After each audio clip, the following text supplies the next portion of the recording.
ओम नमो भगवते वासुदेवाय। ओम नमो भगवते वासुदेवाय। ओम नमो भगवते वासुदेवाय। नारायणं नमस्कृत्य नरं चैव नरोत्तमं देवीं सरस्वतीं व्यासं ततो जयमुदीरयेत्। नष्टप्रायेष्व भद्रेषु नित्यं भागवत सेवया भगवत्युत्तमश्लोके भक्तिर्भवति नैष्ठिकी। कृष्णाय वासुदेवाय देवकी नन्दनाय च नन्दगोपकुमाराय गोविन्दाय नमो नमः। ॐ अज्ञानतिमिरान्धस्य ज्ञानाञ्जनशलाकया चक्षुरुन्मिलितं येन तस्मै श्रीगुरवे नमः। श्रीचैतन्यमनोभीष्टं स्थापितं येन भूतले स्वयं रूपः कदा मह्यं ददाति स्वपदान्तिकम्। वन्देऽहं श्रीगुरोः श्रीयुतपदकमलं श्रीगुरोन् वैष्णवांश्च श्रीरूपं साग्रजातां सहगणा रघुनाथान्वितं तं सजीवं साद्वैतं सावधूतं परिजनसहितं कृष्णचैतन्यदेवम् श्री राधा कृष्ण पादान सहगणा ललिता श्री विशाखान्वितांश्च नमो विष्णुपादाय कृष्ण पृष्ठाय भूतले श्रीमते भक्ति वेदांत स्वामी निति नामिने। नमस्ते सारस्वते देवे गौरवाणी प्रचारिणे निर्विशेष शून्यवादी पाश्चात्य देश तारिणे। नमो महावदान्याय कृष्ण प्रेम प्रदायते कृष्णाय कृष्ण चैतन्य नामने गौरत्विषे नमः। हे कृष्ण करुणा सिंधो दीनबंधो जगत्पते गोपेश गोपिका कांत राधा कांत नमोस्तुते। तप्त कांचन गौरांगे राधे वृंदावनेश्वरी वृषभानुसुते देवी प्रणमामि हरिप्रिये। वाञ्छाकल्पतरुभ्यश्च कृपा सिन्धुभ्य एव च पतितानां पावनेभ्यो वैष्णवेभ्यो नमो नमः। जय श्री कृष्ण चैतन्य प्रभु नित्यानंद श्री अद्वैत गदाधर श्रीवासादि गौर भक्त वृंद। हरे कृष्णा कृष्ण कृष्णा हरे हरे हरे राम राम राम हरे हरे। सर्वशास्त्राब्धि पीयूष सर्ववेदैक सत्फल सर्वसिद्धांत रत्नाढ्य सर्वलोकैक दृक्पद सर्वभागवत प्राण श्रीमद्भागवत प्रभो कलिध्वांतोदितादित्य श्रीकृष्ण परिवर्तित परमानंद पाठाय प्रेमवर्ष्यक्षराय ते सर्वदा सर्वसेव्याय श्रीकृष्णाय नमोऽस्तु मे। मदेक बंधो मत्संगिन मत्कुरो मन्महाधन मन्निस्तारक मद्भाग्य मदानंद नमोऽस्तु ते। असाधु साधुता दायिन् अति नीचोच्च तारक हानमुंच कदाचिन्मां प्रेम्णा रथकंठ योस्तु। श्रीमद्भागवत महापुराण की जय। हरे कृष्ण। तो आज के सत्र में आप सबका स्वागत है। हम 16वें अध्याय से हम प्रारंभ करेंगे हमारे भक्ति वैभव कोर्स के अंतर्गत प्रभुपाद जी के तात्पर्य श्रीमद् भागवत का अध्ययन। तो 16, 17, 18 और 19 चार अध्याय है। उसमें 16 और 17 जो है वो तो जल्दी हो जाएंगे। 18 और 19 ये जो है थोड़े से चर्चा जो है उसकी थोड़ी सी विस्तृत है। ठीक है, तो भी हम लोग इस यूनिट में इसको पूरा करने का पूरा पूरा प्रयास करेंगे, करना ही चाहते हैं उसको, ताकि फिर अगले साल से द्वितीय स्कंद जो है उसको प्रारंभ कर सके। ठीक है, तो देखिए मेरी स्क्रीन पर आप देख सकते हो अध्याय संख्या 16। महाराज परीक्षित ने कलयुग का सत्कार किस प्रकार। तो हम लोग प्रथम स्कंद के अध्ययन में आगे बढ़ रहे हैं, जिसमें अभी श्री परीक्षित महाराज जो है उनके कार्यकलाप के बारे में बात हो। परीक्षित के जन्म की बात हो गई 12वें अध्याय में। 13, 14, 15 में परीक्षित के राज्याभिषेक के पूर्व की घटनाएं बोली गई है। धृतराष्ट्र जी का चले जाना और फिर भगवान जो है उनका अंतर्धान होना, पांडवों का राज्य त्याग, ये सब चीजें जो है बोली गई, जिससे परीक्षित जो है वो राजा बन गए। पांडवों के राज्य त्याग के पहले परीक्षित जो है उनका राज्याभिषेक करके फिर पांडव जो है वो चले गए। युधिष्ठिर महाराज आदि का महाप्रयाण जो है वो हो गए। तो फिर इस अध्याय में परीक्षित के द्वारा किस प्रकार से राज्य चलाया गया और खास करके उनके विशेष कार्य बोले हैं, जैसे उनके दिग्विजय के बारे में, और खास करके कली को उन्होंने दंडित किया। कली निग्रहणम। तो ये जो कली निग्रहण की विशेष अ, कली निग्रहण का विशेष कार्य जो उन्होंने किया, जन्मानि च, व्हाट इज दैट, कर्माणि च गृणीहीनः। जो साधुओं ने, नैमिषारण्य के मुनियों ने पूछा था कि आप हमें परीक्षित महाराज जी के जन्म और उनके कर्मों के बारे में बताइए। तो उसमें ये कर्म जो है उसकी बात 16-17 में हो रही। ठीक है। तो उस कर्म में उनका राज्य चलाना और कली निग्रहणम, ये खास करके बहुत महत्वपूर्ण यहाँ पे विषय है। तो उसी को यहाँ पे इस अध्याय में उहापोह किया गया है। ठीक है। तो अध्याय संख्या 16, श्लोक संख्या 1।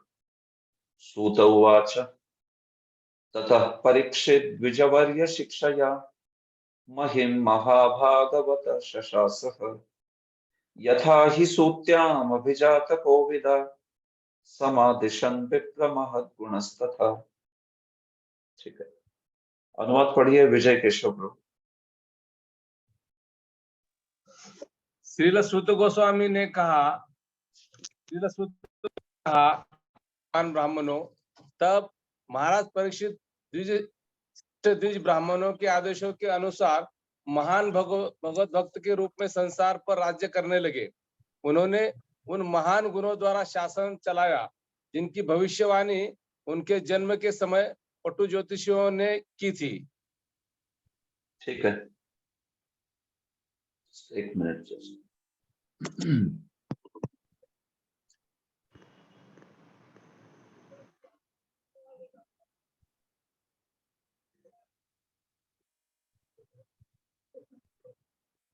जस्ट एक मिनट। हमारी स्क्रीन जो है कुछ विंडोज दिखा नहीं रही है।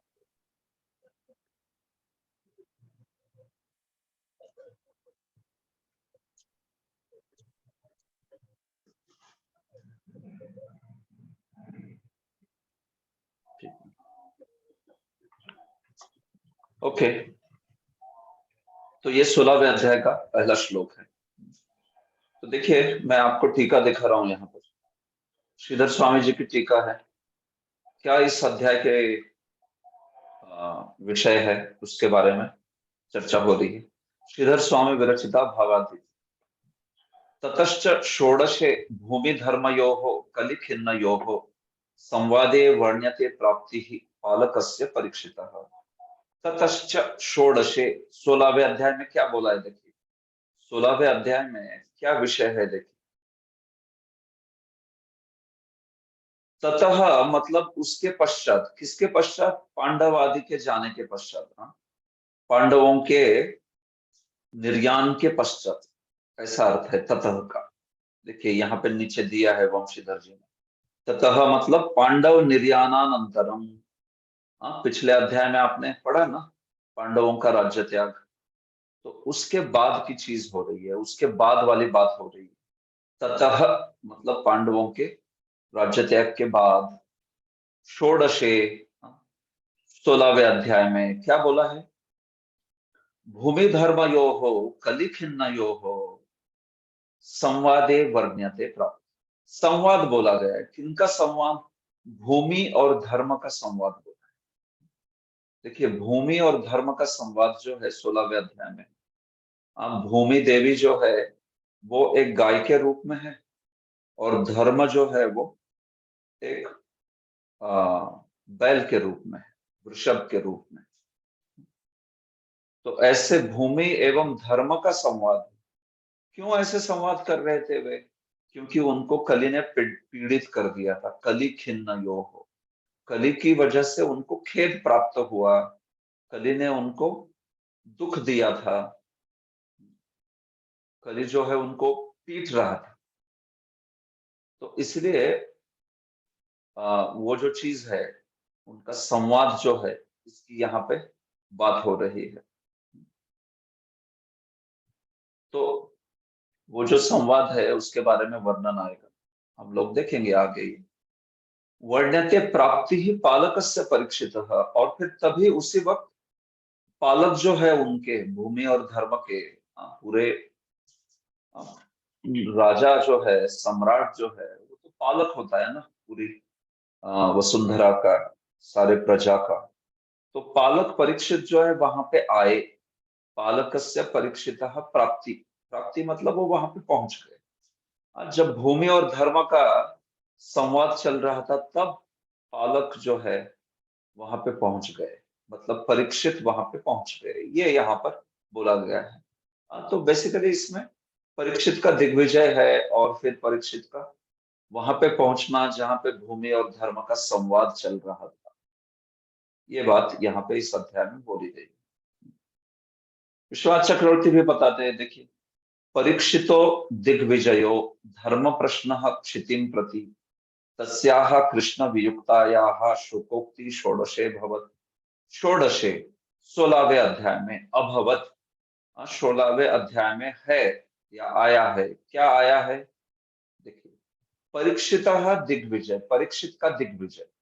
तो देखिए पहले जो श्लोक है ना, उसमें परीक्षित का दिग्विजय आया है पहले कुछ श्लोकों में। आगे जैसे सेक्शन आएंगे वैसे मैं बता दूंगा आपको। परीक्षित का दिग्विजय एक मेन, एक मुख्य विषय है यहाँ पर इस अध्याय में।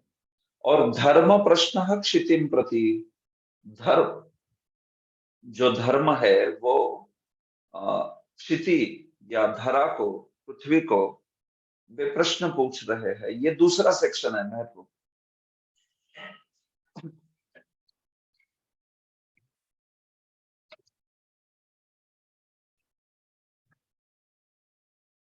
परीक्षित का दिग्विजय, धर्म प्रश्न क्षितिम प्रति, क्षिति यानी धरा यानी धरनी, पृथ्वी के प्रति धर्म का प्रश्न है, ये दूसरा सेक्शन।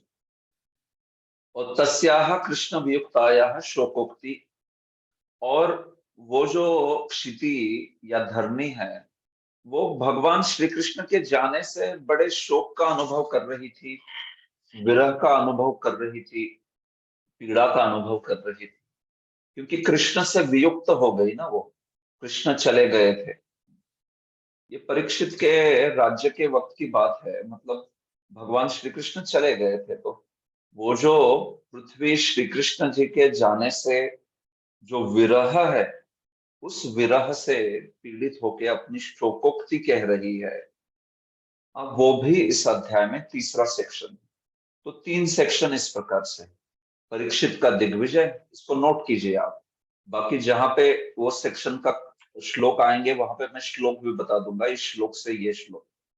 हाँ, परीक्षित का दिग्विजय, धर्म के धरने को प्रश्न, धर्म द्वारा धरा या क्षिति को प्रश्न, और तीसरा धरने के द्वारा या धरा के द्वारा शोकोक्ति, अपने विरह से युक्त होने की वजह से शोक प्रकट कर दिया, उसके द्वारा शोक की उक्ति मतलब शोक का प्राकट्य। ये तीन सेक्शन इस अध्याय में है, बस महत्वपूर्ण।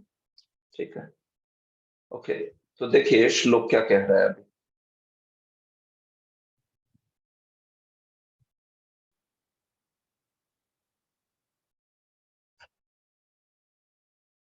तथा परीक्षित द्विजवर्य शिक्षया, परीक्षित जो है ततः मतलब पांडवों के निर्याण के बाद में परीक्षित शशास, परीक्षित ने शासन किया। हाँ?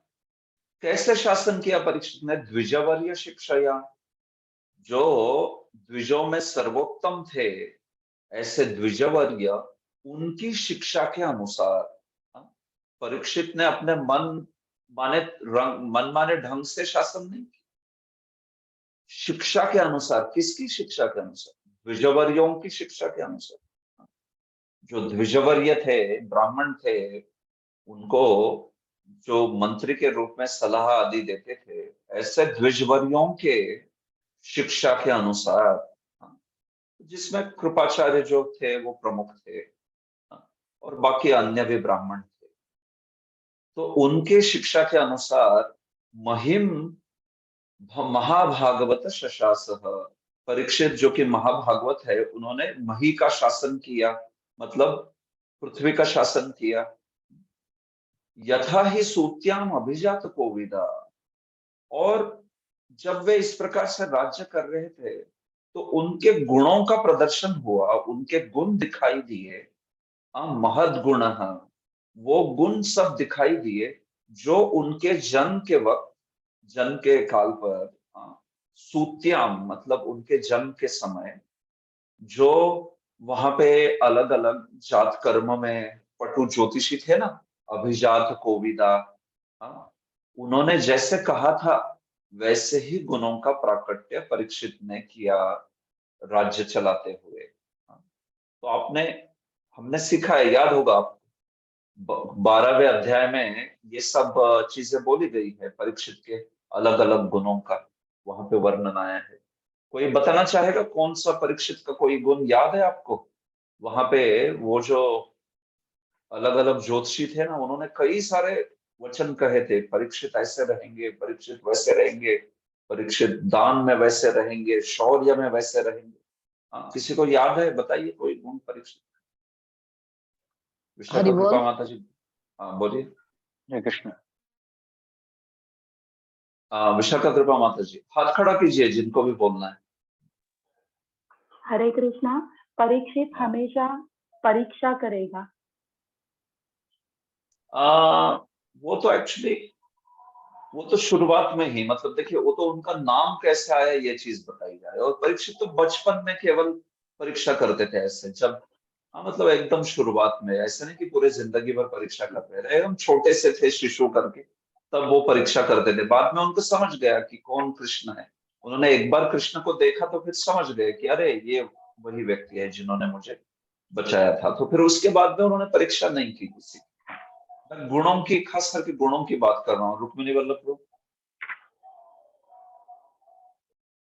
यस। हरे कृष्ण प्रभु जी। प्रभु हाँ जी, वहां बोलिए। पे वर्णन आता है कि परीक्षित महाराज दान देने में रंती देव की जैसे होंगे, और शासन करने में वो भगवान राम की जैसा उनका शासन होगा, और सही है। प्रजा के पालक होंगे वो।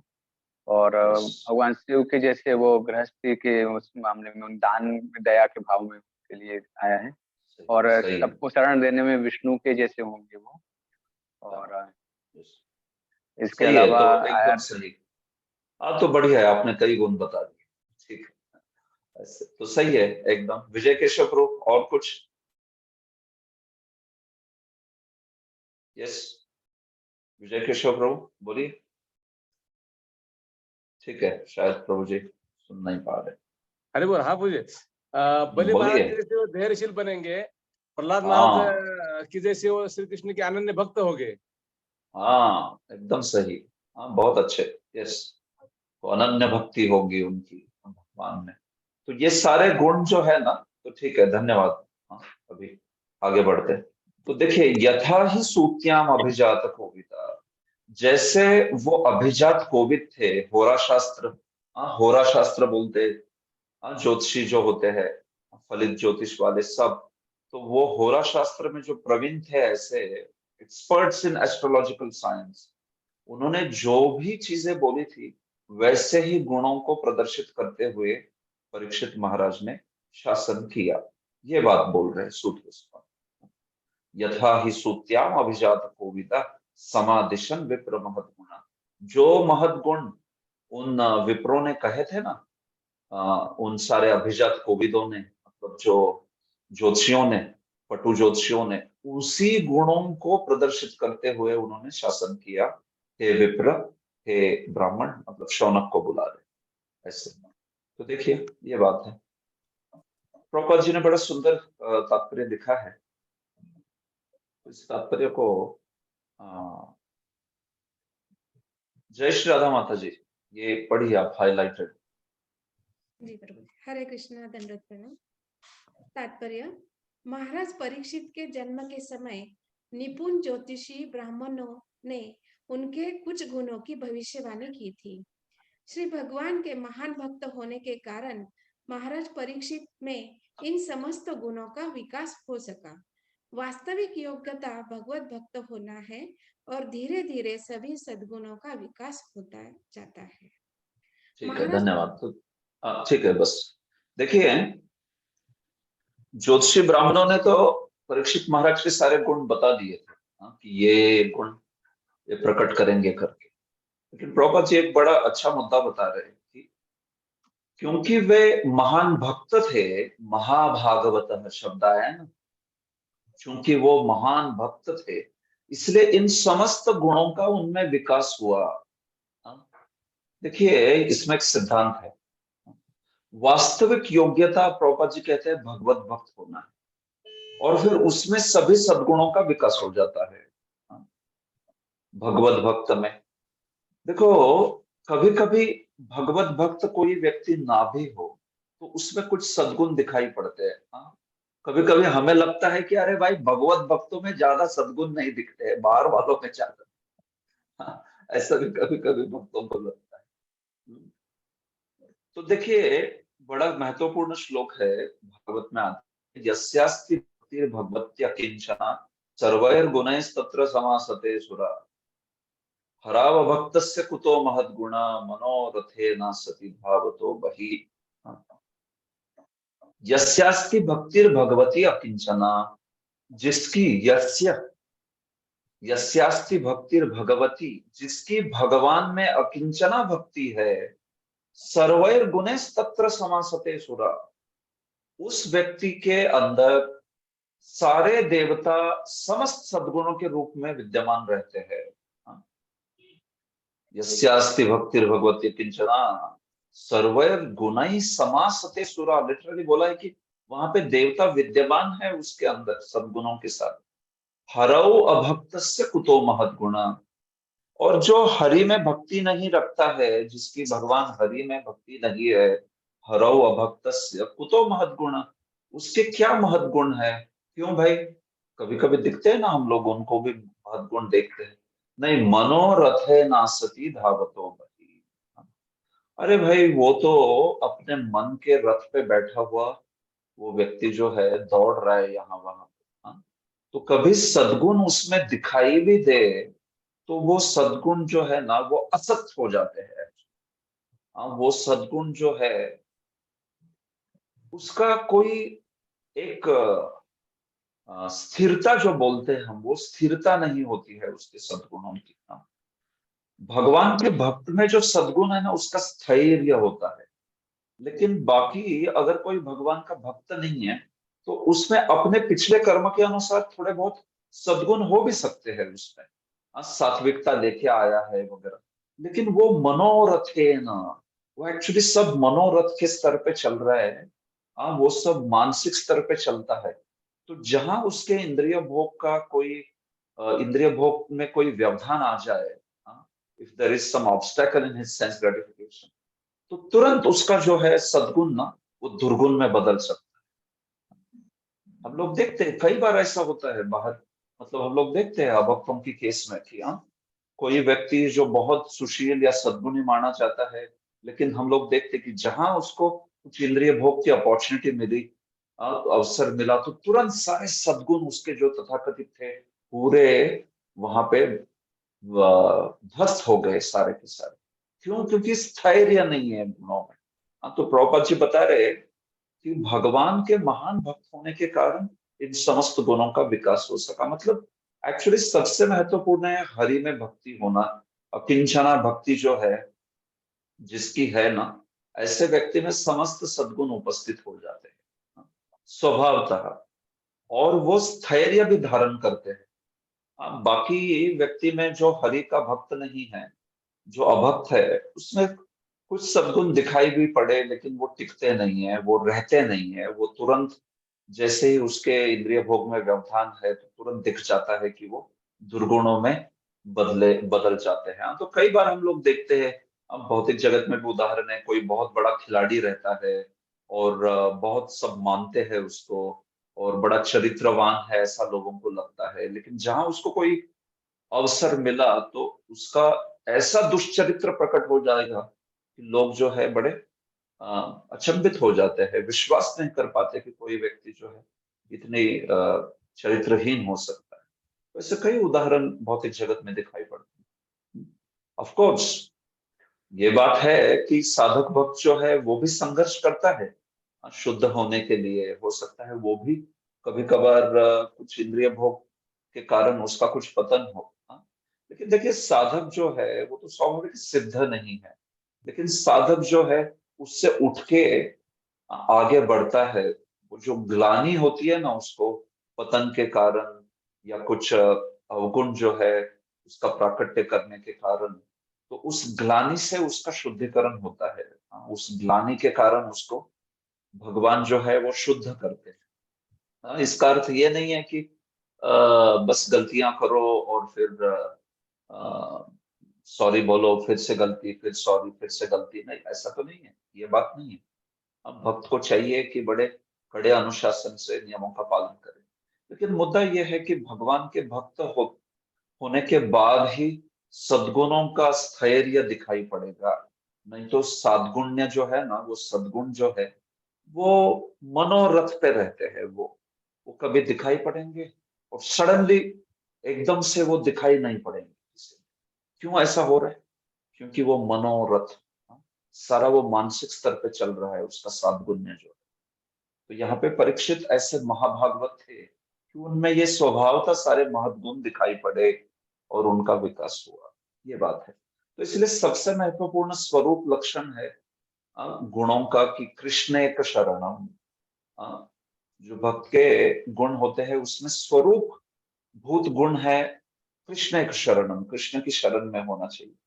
बाकी उसमें सब आ जाएगा, फिर वो नम्र हो जाएगा, उसमें इंद्रिय संयम आ जाएगा, उसमें तप, उसमें ज्ञान, उसमें ये सारे समस्त सद्गुण जो है वो प्रकट हो जाएंगे। समय की बात है, धीरे धीरे वे सारे सद्गुण प्रकट हो जाएंगे। ये बात है। तो इसलिए भक्तों के बीच में कभी आपको कोई दुर्गुण दिखे भी ना, तो उससे हताश नहीं होना चाहिए। प्रभुपाद जी जैसे उदाहरण देते थे, कोई भले ही कोई थोड़ा गलिच्छ दिख रहा हो, लेकिन अगर वो स्नान कर रहा है, वो शॉवर के नीचे है, स्नान कर रहा है, तो फिर वो तो जस्ट कुछ समय की बात है, साफ हो जाएगा तुरंत।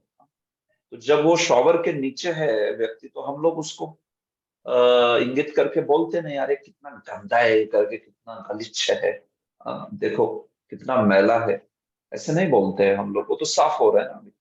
तो उसी प्रकार से भक्ति में भी हमें देखना चाहिए, भक्तों के प्रति इस प्रकार के भाव को रखना चाहिए। हाँ, नहीं तो फिर भौतिक जगत के तथाकथित सद्गुण देख के हम बड़े इंप्रेस हो जाएंगे और सोचेंगे कि ये लोग तो भक्तों से भी अच्छे हैं। हाँ, नहीं देखिए, लेकिन उनमें स्वरूप लक्षण नहीं है भक्ति के सद्गुणों का, कृष्ण के शरणम, तो वो टिकेंगे नहीं गुण। वो तो बस एक समय की बात है, कहीं पे भी वो गुण जो है पूरे अदृश्य हो जाएंगे। ये बात है। ठीक है। दूसरा चीज प्रभुपद जी देखिए, कृष्ण नाम प्रभु ये पढ़ेंगे आप, ये जो पीले रंग में हाईलाइट किया। यस प्रभु जी। महाराज परीक्षित महाभागवत या प्रथम श्रेणी के भक्त थे, जो न केवल भक्ति के विज्ञान में पटु थे, अपितु अपने दिव्य उपदेशों से अन्यों को भी भक्त बनाने में समर्थ थे। अतएव महाराज परीक्षित प्रथम श्रेणी के भक्त थे। ठीक है, बस। तो देखिए ये महाभागवत या प्रथम श्रेणी का भक्त कहा है। उत्तम अधिकारी वैष्णव थे। उत्तम अधिकारी वैष्णव मतलब जो स्वयं भक्ति के विज्ञान में दक्ष होता ही होता है, लेकिन अपने उपदेशों से वो दूसरों को भी भक्त बना देता है। उसमें इतनी शक्ति होती है कि वो किसी को भी कन्विंस कर सकता है भक्ति के लिए। ये उत्तम भक्त का लक्षण है, भक्त जो होता है वो। तो इसलिए महाराज भी, परीक्षित जो थे वो भी ऐसे ही प्रथम श्रेणी के भक्त। क्योंकि उत्तम भक्त का तो पूरी पूरी श्रद्धा होती है उसको, और पूरा पूरा ज्ञान भी होता है भक्ति का। तो इसलिए उसका जो प्रभाव अन्यों पर होता है, वो प्रभाव बहुत उच्च कोटि का होता है। जैसे प्रभुपाद हम लोग देखते हैं कि किस प्रकार से उनका लोगों के जीवन पे प्रभाव होता था। प्रभुपाद जी, थोड़ा सा प्रभुपाद जी के साथ 2 मिनट बिता दिया किसने, तो वो भी लोग याद करके कृष्ण भावना के प्रति, प्रभुपाद के प्रति बड़ा स्नेह का भाव जो है वो रखते थे। तो ये बात है। तो ऐसे महाभागवत वैष्णव थे, लेकिन उसके बावजूद हालांकि परीक्षित ऐसे महाभागवत वैष्णव थे, उन तो भी वे सारे आचार्य मतलब सारे जो ब्राह्मण थे, उनके जो सारे मंत्री थे जो कि उच्च ब्राह्मण थे, वैष्णव थे, उनके अनुसार अपने राज्य को चलाते हैं। तो अभी देखिए ये जो आगे का मैंने हाईलाइट किया है, वो गुण बता रहे हैं द्विजवर्य शिक्षया, ये गुण बता रहे हैं, ये जो हाईलाइटेड है। हमने परीक्षित के कौन कौन से इनका वर्णन किया, देखिए पहले इसमें ये बताया है कि परीक्षित महाभागवत थे। फिर आगे प्रभुपाद जी बता रहे परीक्षित जो है उस महाभागवत मतलब प्रथम श्रेणी के भक्त थे, तो वो तो इतने एक्सपर्ट थे, दक्ष थे कि वो तो अन्यों को भी शिक्षा दे सकते थे, लेकिन तो भी वो स्वयं द्विजवर्यों की शिक्षा के अनुसार राज्य किए। ये चीज आगे बोल रहे द्विजवर्य शिक्षया। देखिए इस प्रकार वे बड़े बड़े मुनियों तथा विद्वान ब्राह्मणों से राय लिया करते, जो उन्हें शास्त्रों के आधार पर सलाह दे सके कि राज्य का शासन किस प्रकार चलाया जाए। तो ये बात है,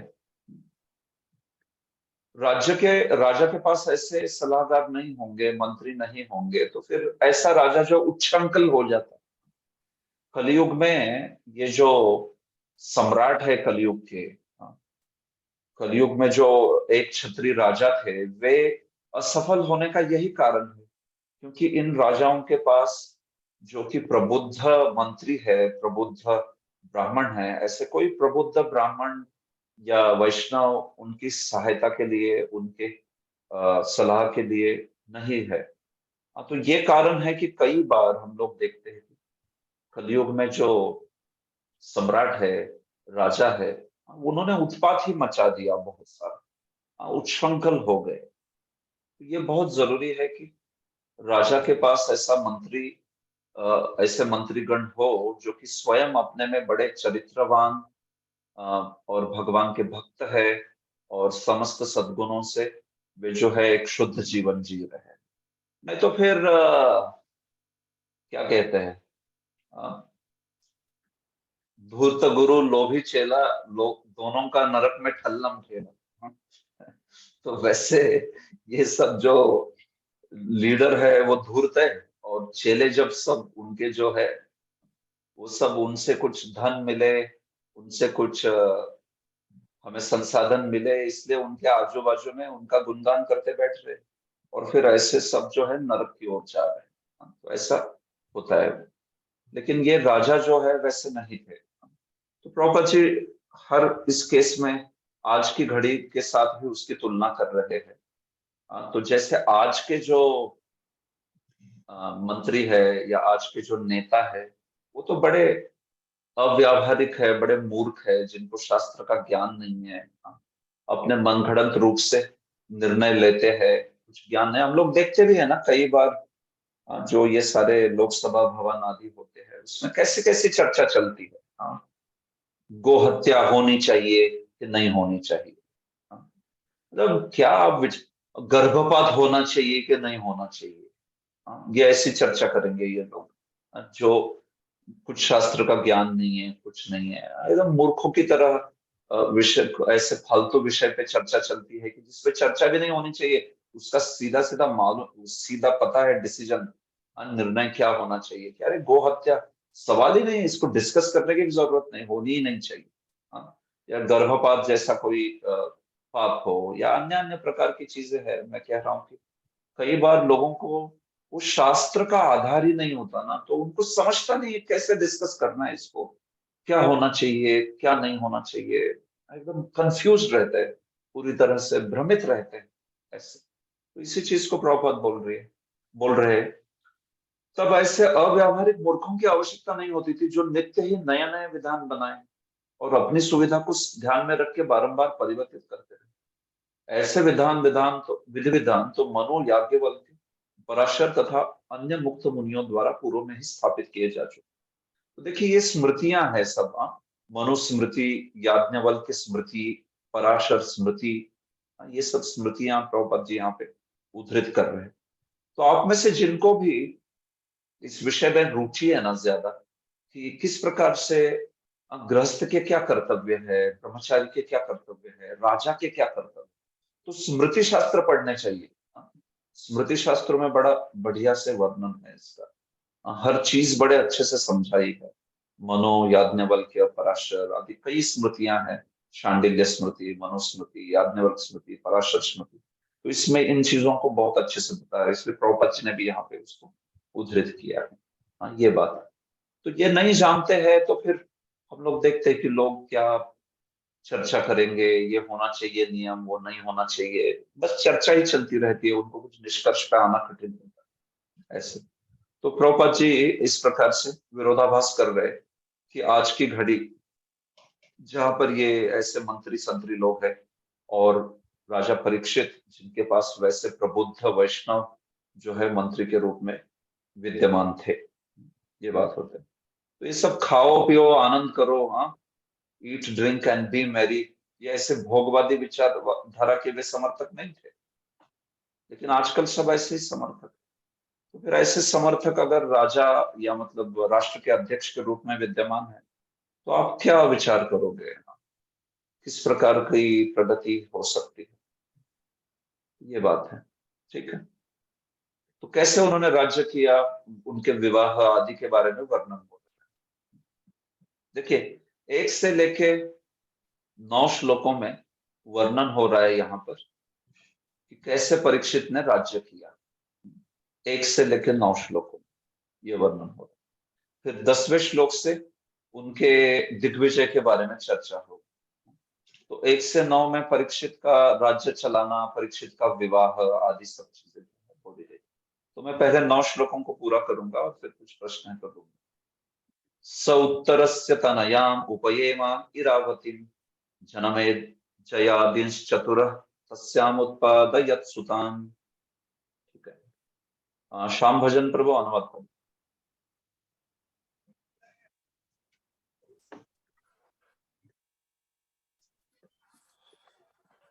हरे कृष्णा। महाराज उत्तर विराट के पुत्र तथा परीक्षित के मामा थे। इरावती महाराज उत्तर की पुत्री होने से महाराज परीक्षित की ममेरी बहन थी, लेकिन यदि ममेरे भाइयों तथा बहनों का गोत्र अर्थात परिवार एक न हो तो उन्हें विवाह करने की अनुमति होती थी। विवाह की वैदिक पद्धति में गोत्र या परिवार पर बल दिया जाता था। अर्जुन ने भी सुभद्रा से विवाह किया था और भी उनकी ममेरी बहन लगती थी। ठीक है, हरे कृष्ण। अच्छा देखिए, लेटेस्ट वेदा बेस्ड का जो वर्जन है उसमें इस श्लोक का अनुवाद केवल एक लाइन है कि जो परीक्षित है उन्होंने उत्तर की तनया मतलब उत्तर की पुत्री इरावती के साथ विवाह किया और जनमेजय आदि 4 पुत्रों को उन्होंने उनके गर्भ में उत्पन्न किया, इतना ही अनुवाद है। तो आप जो भागवतम देख रहे हो उसमें क्या ये सब अनुवाद है उसमें? नहीं प्रभु जी, थोड़ा सा हरे इसमें कृष्णा उन्होंने प्रभु जी, तात्पर्य पढ़ा है। तात्पर्य में है। एक अरे बोल प्रभु जी, ऊपर जो है हाँ। ना उसमें दिया है, थोड़ा वो पैराग्राफ नीचे नहीं किया गया है, इसलिए ऊपर है। राजा परीक्षित ने राजा उत्तर की पुत्री इरावती से विवाह किया और उससे उन्हें ज्येष्ठ ओहो, पुत्र ओके ओके, ओ सॉरी सॉरी सॉरी, हाँ मैं समझ गया। ओके, ठीक है ठीक है, ये तात्पर्य की बात है ना। करेक्ट, मैं कंफ्यूज हो गया, यहाँ पे ये इसमें दिख गया बोल्ड में। ठीक है, ओके क्लियर है, नो प्रॉब्लम, चलेगा। हाँ तो देखिए, स उत्तरस्य तनयाम उपयमे मतलब विवाह किया। स उपयमे उन्होंने विवाह किया, परीक्षित ने विवाह किया किससे? उत्तरस्य तनयाम, उत्तर की तनया। तो उत्तर कौन थे? उनके मामा थे। परीक्षित की माँ जो थी उत्तरा और उनके भाई उत्तर, दोनों किसके अपत्य थे? विराट के। विराट जो राजा थे उनके अपत्य। तो इस प्रकार से अपने मामा की पुत्री के साथ विवाह किया उन्होंने। तो ये दिखाई पड़ता है, आपने देखा भी होगा, मामा की पुत्री जो होती है उसके साथ विवाह करते हैं। खास करके क्षत्रिय कुल में तो ये निश्चित रूप से होता है। कभी कभी ब्राह्मण कुल में ये प्रथा दिखाई नहीं पड़ती, बट क्षत्रिय कुल में तो निश्चित रूप से मामा की पुत्री के साथ विवाह जो है वो होता है। तो यहाँ पे जो परीक्षित है उनका भी इसी प्रकार से इरावती के साथ विवाह हुआ और उन्होंने इरावती के गर्भ में 4 पुत्रों को उत्पन्न किया। जनमेजय, जनमेजय और अन्य भी 4 पुत्र जो है उनके, प्रभुपाद जी तात्पर्य में बताते हैं उनको, उनके 4 पुत्र हुए परीक्षित के। तो ये बात बताई गई। देखिए प्रभुपाद जी ने थोड़ा इसमें जनमेजय राजा के संबंध में कुछ इतिहास दिया है, थोड़ा इंटरेस्टिंग है ये। तो फास्ट पढ़िए, सुकुमारी ललिता माता जी आप पढ़िए इसको। कृष्ण प्रभु जी धन्यवाद। जन्मेजय राज ऋषियों में से एक तथा महाराज परीक्षित के विख्यात पुत्र। इनकी माता का नाम इरावती तथा अथवा कुछ लोगों के अनुसार माद्रवती था। महाराज जन्मेजय के 2 पुत्र हुए जिनके नाम थे ज्ञातात्नीक तथा शंकुकर्ण। उन्होंने कुरुक्षेत्र तीर्थ स्थल पर अनेक यज्ञ किए। उनके 3 छोटे भाइयों के नाम श्रुतसेन, उग्रसेन तथा भीमसेन द्वितीय थे। उन्होंने तक्षशिला पर आक्रमण किया और अपने महान पिता महाराज परीक्षित को दिए गए अवैध शाप का बदला लेने का निश्चय किया। उन्होंने अपने पिता को डसने वाले तक्षक सहित सर्पों की संपूर्ण जाति को विनष्ट करने हेतु सर्प यज्ञ किया, किंतु अनेक प्रभावशाली देवताओं तथा मुनियों के आग्रह पर उन्होंने संपूर्ण सर्प जाति को विनष्ट करने का अपना निर्णय बदलना पड़ा। किंतु यज्ञ बंद करने के बावजूद उन्होंने यज्ञ से संबंधित प्रत्येक व्यक्ति को समुचित पुरस्कार देकर उन्हें संतुष्ट किया। इस उत्सव में महामुनि श्रील व्यासदेव भी उपस्थित थे और उन्होंने स्वयं राजा के समक्ष कुरुक्षेत्र युद्ध का संपूर्ण वृत्तांत सुनाया। आगे चलकर श्रील व्यासदेव की आज्ञा से उनके शिष्य वैशंपायन ने राजा को महाभारत सुनाया। वे अपने पिता की असामयिक निधन से अत्यधिक दुखी थे और उन्हें दोबारा देखने हेतु अत्यंत उत्सुक रहते थे। अतएव उन्होंने महामुनि श्रील व्यासदेव से अपनी इच्छा व्यक्त की। श्रील व्यासदेव ने उनकी इच्छा पूरी की। उनके पिता उनके समक्ष उपस्थित हुए और उन्होंने अपने पिता एवं श्रील व्यासदेव का पूजन बड़े ही आदर तथा धूमधाम से किया। उन्होंने उस यज्ञ में उपस्थित सभी ब्राह्मणों को अत्यंत प्रसन्न होकर मुक्त हस्त दान दिया। ठीक है, आप तो देखिए प्रभुपाद जी ने महाभारत के आधार पर जनमेजय राजा जो है उनके बारे में कुछ यहाँ पे इतिहास जो है वो बताया। तो जन्मेजय ही वो थे जो परीक्षित जो है उनका तक्षक के द्वारा डसने से जो देहांत हो गया, उसके बाद जन्मेजय क्रोधित होकर उन्होंने सर्प यज्ञ का आयोजन किया जिसमें विश्व के समस्त सर्पों को वो जला देना चाहते थे, जला के राख करना चाहते थे। तो आयोजन भी किया और आहुति देने लगे तो समस्त सर्प जो है विश्व के उस यज्ञ कुंड में आके गिरने लगे। उनका प्रयोजन था कि तक्षक के साथ समस्त सर्पों को दंडित किया जाए बाकी। तो फिर उस विकट अवस्था में फिर वहां पे आस्तिक मुनि और अन्य मुनि जो है उन्होंने, खास करके आस्तिक मुनि के नेतृत्व में सबने वहां पे उनसे निवेदन किया और उस सर्प यज्ञ को रुकाया।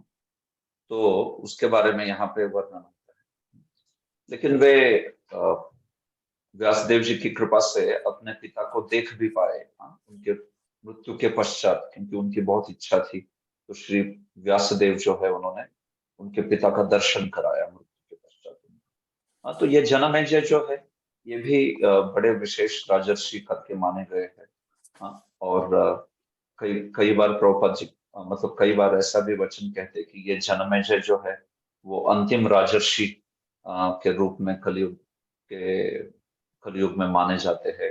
कई बार ऐसा कहते हैं जनमेजय जो है वही राजर्षि थे। उसके पश्चात तो फिर वास्तविक राजर्षि जो है वो दिखाई नहीं पड़ते, या फिर है भी दिखाई पड़ते तो भी मतलब जनमेजय जिस प्रकार के थे परीक्षित या जनमेजय, वैसे राजर्षि जो है वो दिखाई नहीं पड़ते।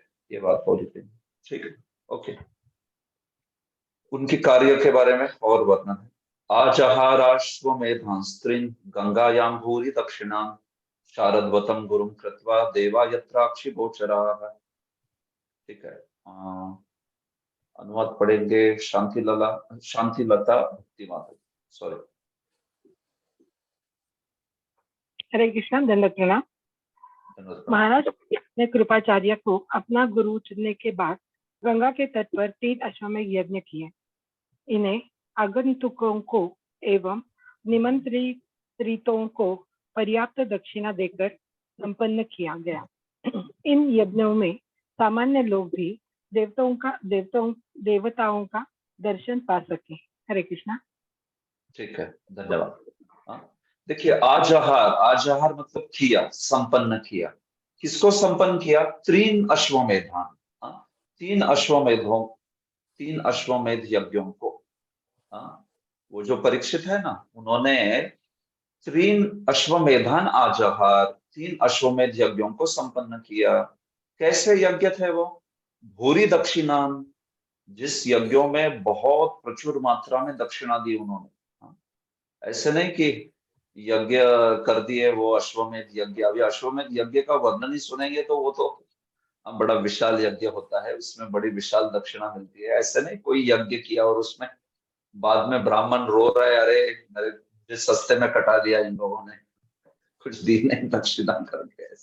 अब भूरी दक्षिणा, ये तो विश्व के सम्राट है और ब्राह्मण्य है, ब्राह्मणों को, वैष्णवों को बहुत पूजा करते हैं उनकी। तो स्वभावतः उन्होंने महाराज परीक्षित ने बहुत प्रचुर मात्रा में सबको धन देके, दक्षिणा देके संतुष्ट किया।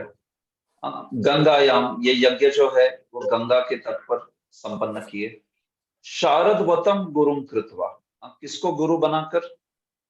मतलब उस यज्ञ के प्रमुख करके किसको स्वीकार किया? कृपाचार्य। कृपाचार्य जो है वो सारे ही धार्मिक कार्यों में परीक्षित जो है उनके गुरु के रूप में उन्होंने कार्य किया। कृपाचार्य जीवित थे कुरुक्षेत्र के युद्ध के बाद, और फिर वे जो है इनके गुरु बने परीक्षित के। तो समस्त कार्यों में परीक्षित को वो जो है परीक्षित को पूरा मार्गदर्शन करते थे। देवा यत्राक्षि गोचरा, और ऐसे यज्ञ हुए वो अश्वमेध यज्ञ की, उसमें देवता लोग जो है ना स्वयं प्रकट हुए वहां पर। अपने अपने जो यज्ञ भाग लेने के लिए स्वयं देवता प्रकट हो गए।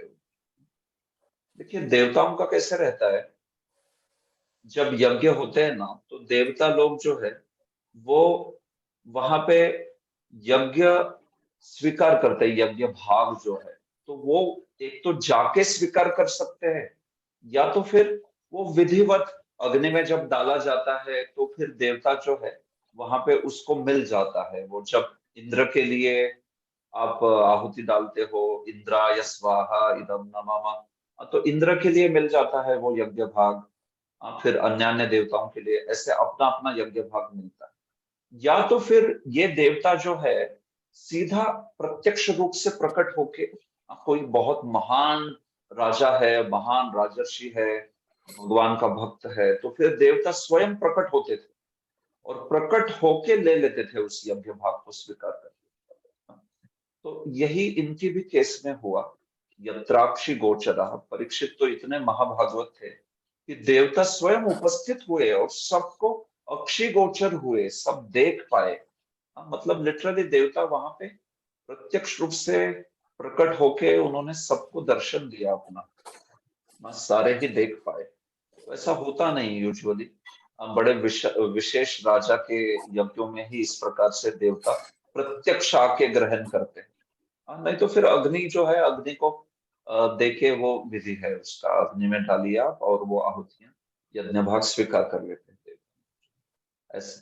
तो ये इतने विशेष थे कि देवा यत्राक्षि गोचरा, सामान्य लोग भी देवताओं का दर्शन पा सके, क्योंकि वे अपने यज्ञ भाग को स्वीकार करने के लिए वे स्वयं उपस्थित हुए उधर। तो ये बात है। प्रभुपाद जी तात्पर्य बोलते, इस श्लोक से लगता है कि स्वर्ग के निवासियों द्वारा अंतर्गहीय यात्रा सुगम है। श्रीमद् भागवत में अनेक स्थलों पर हमने देखा कि प्रभावशाली राजाओं तथा सम्राटों द्वारा संपन्न वाले यज्ञों में स्वर्ग के निवासी भी भाग लेने हेतु पृथ्वी पर आया करते थे। कृपया स्वयं को म्यूट पे रखिए, कहीं से कुछ डिस्टर्बेंस आ रहा है। यहाँ भी हम पाते हैं कि महाराज परीक्षित के अश्वमेध यज्ञ में अन्य ग्रहों के देवता यज्ञोत्सव के कारण सामान्य व्यक्ति को भी दिखाई दे। देखिए, परीक्षित के यज्ञ में भी इसी प्रकार का स्वर्ग के निवासी जो है प्रत्यक्ष रूप से वहां पे अक्षी गोचर हो गए। देवता सामान्यतः आम मनुष्यों को दृष्टिगोचर नहीं होते, ठीक उसी प्रकार जिस प्रकार भगवान नहीं दिखते, किंतु जिस प्रकार श्री भगवान सामान्य व्यक्ति के लिए दृश्य होने के निमित्त अपनी अहेतु की कृपा से अवतरित होते, इसी प्रकार देवता भी सामान्य व्यक्ति को अपनी कृपा से दृष्टिगोचर हुए। देखिए ये बात है, देवता लोग भी नहीं तो दृष्टिगोचर नहीं होते, हर कोई नहीं देख पाता उनको, लेकिन यहाँ प्रकट रूप से देख पाए। यद्यपि स्वर्ग के निवासी इस पृथ्वी के मनुष्यों की आंखों से दिखते नहीं, किंतु यह महाराज परीक्षित का प्रताप था कि देवताओं ने दृश्य होना स्वीकार कर लिया, दृश्य हो गए सारे देवता जो है इस प्रकार से। और एक चीज लिखते हैं प्रभुपाद जी, राजागण ऐसे यज्ञों के समय जी खोलकर खर्च करते थे जिस प्रकार बादल पानी बरसाते हैं। बादल आखिर पानी का ही दूसरा रूप होता है, अथवा दूसरे शब्दों में पृथ्वी का पानी बादलों में रूपांतरित होता है। देखिए बड़ा सुंदर तुलना कर रहे हैं प्रभुपाद जी। क्या कह रहे हैं कि जैसे ये जो प्रजा है ना, उस प्रजा से कर जमा करना, प्रजा से कर जमा करना मतलब ऐसे है जैसे सागर का ही जो पानी है, उस पानी से बाष्प बन के उस बाष्प से बादल बनना। प्रजा की तुलना सागर के साथ की गई, ठीक है, प्रजा सागर के जैसी, तो उस सागर के ही पानी का बाष्प बन के बादल बनते, बराबर, और वो बादल जो है वो पानी बरसाते हैं। तो जो लिया गया है उनसे समुद्र के पानी की बाष्प से बादल बना, और वही बादल पानी बरसाता है, वो बादल वापस दे रहा है। तो इसी प्रकार से राजा जो है दान से, कर से, प्रजा से संग्रह करता है पैसा, और वही ऐसे विधियों में, ऐसे महोत्सव में वह जो है वो दे देता है दान के रूप में, प्रजा की आवश्यकता से भी अधिक दे देता है, प्रभुपाद जी कहते हैं। तो ये होना चाहिए, ऐसे नहीं कि प्रजा से सिर्फ जमा कर लिया कर और दान और अपनी तिजोरी भर रहा है बस। फिर प्रजा क्या करती है, वो हाल ही में हुआ ना उस राष्ट्र में, राष्ट्र में जाके प्रजा फिर राष्ट्रपति के घर में कुकिंग करती है, और फिर वहां जाके उसके स्विमिंग पूल में स्विमिंग करती है, और क्या क्या। कहने का तात्पर्य मेरा ये है कि जो राष्ट्र है वो कर वसूल करने के अधिकारी तभी हो सकते हैं जब वो उसी कर को, उसी धन को अलग अलग योजनाओं के द्वारा, अलग अलग कार्यों के द्वारा प्रजा के कल्याण में जो है उसको खर्च करे। जितनी आवश्यकता है जहां पर जैसे, तो अलग अलग व्यवस्थाओं के द्वारा, योजनाओं के द्वारा उनका कल्याण भी करना चाहिए, नहीं तो फिर केवल कर पीड़ित जनता है, और क्या कल्याण कर रहा है सरकार उन्हें, किसी, वो तो खुद का ही कल्याण कर रहा है, केवल खुद की तिजोरी भर रहा है, तो ये ठीक नहीं है बिल्कुल। तो इसलिए उदाहरण देखिए कैसे दिया जा रहा है, सागर से पानी लेते हैं हम लोग और वो बादल बनता है, और वही बादल पानी फिर से गिराते हैं, सागर के ऊपर गिराते या जमीन के ऊपर गिराते, जो भी। मुद्दा यह है कि राजा जो है दान लेके फिर वही दान, राजा जो है कर लेके वही दान के रूप में, योजनाओं के रूप में, प्रजा के कल्याण के रूप में उसको प्रदान करता है, ये बात है। तो ऐसे संतुष्ट प्रजा रहेगी तो फिर वो कभी भी कोई राजा के विरुद्ध रिवॉल्यूशन, कुछ क्रांति नहीं करेगी। नहीं तो फिर हम लोग जो जो क्रांतियां देखते हैं इस जगत में, वो इसी के कारण हुई है कि उनका शोषण कर दिया राजा ने। फ्रेंच रिवॉल्यूशन हो या फिर अमेरिकन रिवॉल्यूशन हो, जो भी रिवॉल्यूशन होती है, क्रांतियां, इसी प्रकार से देखते हैं कि वो जो राजा है उसने इतना शोषण किया कि वो जो प्रजा है वो फिर सीधे क्रांति करके वे जो है पूरा ही समस्त राज्य अपने हाथ में लेना चाहते, ये बात। तो परीक्षित जैसे व्यक्ति के लिए ये नहीं था, क्योंकि वो इतना प्रजा का कल्याण कर रहे थे, तो समस्त प्रजा जो है उन आनंद का अनुभव कर रही।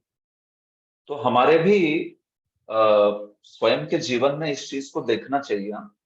हम जब हमारे कुछ हमारे माने हमारे पास कुछ संसाधन है, कुछ भक्तों को हमारे साथ सेवा के लिए दिया गया है, तो ऐसे नहीं कि भक्तों से सिर्फ सेवा करवा के ले रहे हैं और भक्तों के कल्याण के बारे में कुछ विचार नहीं करते। ऐसा नहीं होना चाहिए। देखिए, आप नेता हो, कोई लीडर हो, आप काउंसलर हो, तो जो काउंसली है, जो कनिष्ठ भक्त है, उन भक्तों से जो सेवा ली जा रही है, उनको आप एंगेज कर रहे हो भक्ति में, लेकिन साथ ही साथ जरूरी है कि उनको पुष्टि भी दी जाए। उनके कल्याण के बारे में सोचना चाहिए, उनको भक्ति में प्रॉपर सुविधाएं दी जा रही है क्या, उनको भक्ति में ज्ञान दिया जा रहा है क्या। नहीं तो ऐसे नहीं बस केवल उनसे ले रहे, क्योंकि वो तो आपकी आज्ञा का पालन करेंगे जो भी आप बोलोगे, लेकिन आप उनके लिए क्या कल्याण कर रहे हो? क्या उनको उचित ज्ञान दे रहे हैं? क्या उनको उचित जो भी सुविधाएं चाहिए उसको प्रदान कर रहे हैं? क्या उनको भक्ति में आगे लेके जा रहे हैं? इस विचार को करना चाहिए, ये जरूरी चीज है। ऐसे नहीं तो फिर हम लोग देखते हैं कि फिर कई बार भक्त जो है, उनको लगता है कि सिर्फ मेरा उपयोग किया जा रहा है, मुझे तो कोई मेरे कल्याण के बारे में कोई सोच नहीं रहा है, इस प्रकार। हालांकि भक्ति ओर से वैसा भाव नहीं आना चाहिए, बट कहने का तात्पर्य है कि बहुत जरूरी कि सिस्टम ऐसी बनाई जाए। हम लोग लीडर्स है तो ऐसे सिस्टम बना दे कि सारे भक्तों को केवल ऐसे उनको दौड़ा रहे इधर उधर, ये करो वो करो, बुक डिस्ट्रीब्यूशन करो, नहीं उनके कल्याण का भी आप देखिए। मतलब ये सेवाएं अपने में कल्याण है उनका, लेकिन मैं क्या कह रहा हूँ इस बात को समझिए कि सेवाएं तो वो दे ही रहे हैं, लेकिन क्या उस भक्त के जीवन में कुछ संघर्ष है? उसका स्वास्थ्य हो, उसका शारीरिक स्वास्थ्य, उसका मानसिक स्वास्थ्य, उसको कोई सुविधाएं चाहिए क्या? क्या जरूरी है उसकी सेवा के लिए, और उसका भक्ति में किस प्रकार की पुष्टि का अनुभव करता है, उसको उचित ज्ञान दे रहे हैं क्या, जिससे वो भक्ति में आनंद से आगे बढ़े। ये सब चीज सोचनी चाहिए, ये बहुत जरूरी है। एक राजा जैसे अपने प्रजा का पालन करता है ना, वैसे एक शिक्षा गुरु को या एक काउंसलर को या किसी भी प्रकार के लीडर है, मैं तो कहूँगा मतलब एक पति को भी, एक पति जो है वो भी तो घर का नेता है, लीडर है, राइट? तो उसने अपनी पत्नी हो, बच्चे, इन सब का इस प्रकार से ख्याल रखना चाहिए कि ना केवल उनका शारीरिक मानसिक स्वास्थ्य, शारीरिक मानसिक आध्यात्मिक सब स्तर पे प्रयास करना चाहिए। कभी कभी हम लोग एक्सट्रीम में चलते हैं। कभी कभी अध्यात्म के नाम पे शारीरिक मानसिक स्वास्थ्य को ध्यान नहीं देते हैं। तो बेचारी पत्नी कितना काम कर रही है, या बच्चों का क्या हो रहा है, उनकी शिक्षा का क्या हो रहा है, इस पे ध्यान नहीं होता कुछ भी। बस भक्ति भक्ति करते रहते हैं। या फिर दूसरा होता है कि इतना भौतिक करियर और इस पे ही पूरा ध्यान रहता है कि वो भक्त बने नहीं बने कोई फर्क नहीं पड़ता। ठीक है, अच्छे से बड़े कॉलेज में चले जाओ, बढ़िया पैसे कमाओ, बढ़िया आनंद लो जीवन में। ये भी गलत है। ये ठीक नहीं है। सर्वांगीण ऑलराउंड ग्रोथ जो है उसको देखना चाहिए। उसको प्रजा, उसको पालक कहते हैं एक्चुअली, नहीं तो फिर वो किस टाइप का पालक हो, ये बात है। तो परीक्षित से हम इस चीज को सीख सकते हैं। ठीक है, चौथा श्लोक। निजग्राहो च सा वीरः कलिं दिग्विजये क्वचित् नृपलिंगधरं शूद्रं घ्नन्तं गोमिथुनं पदा। सुरेश प्रभु अनुवाद पढ़िए।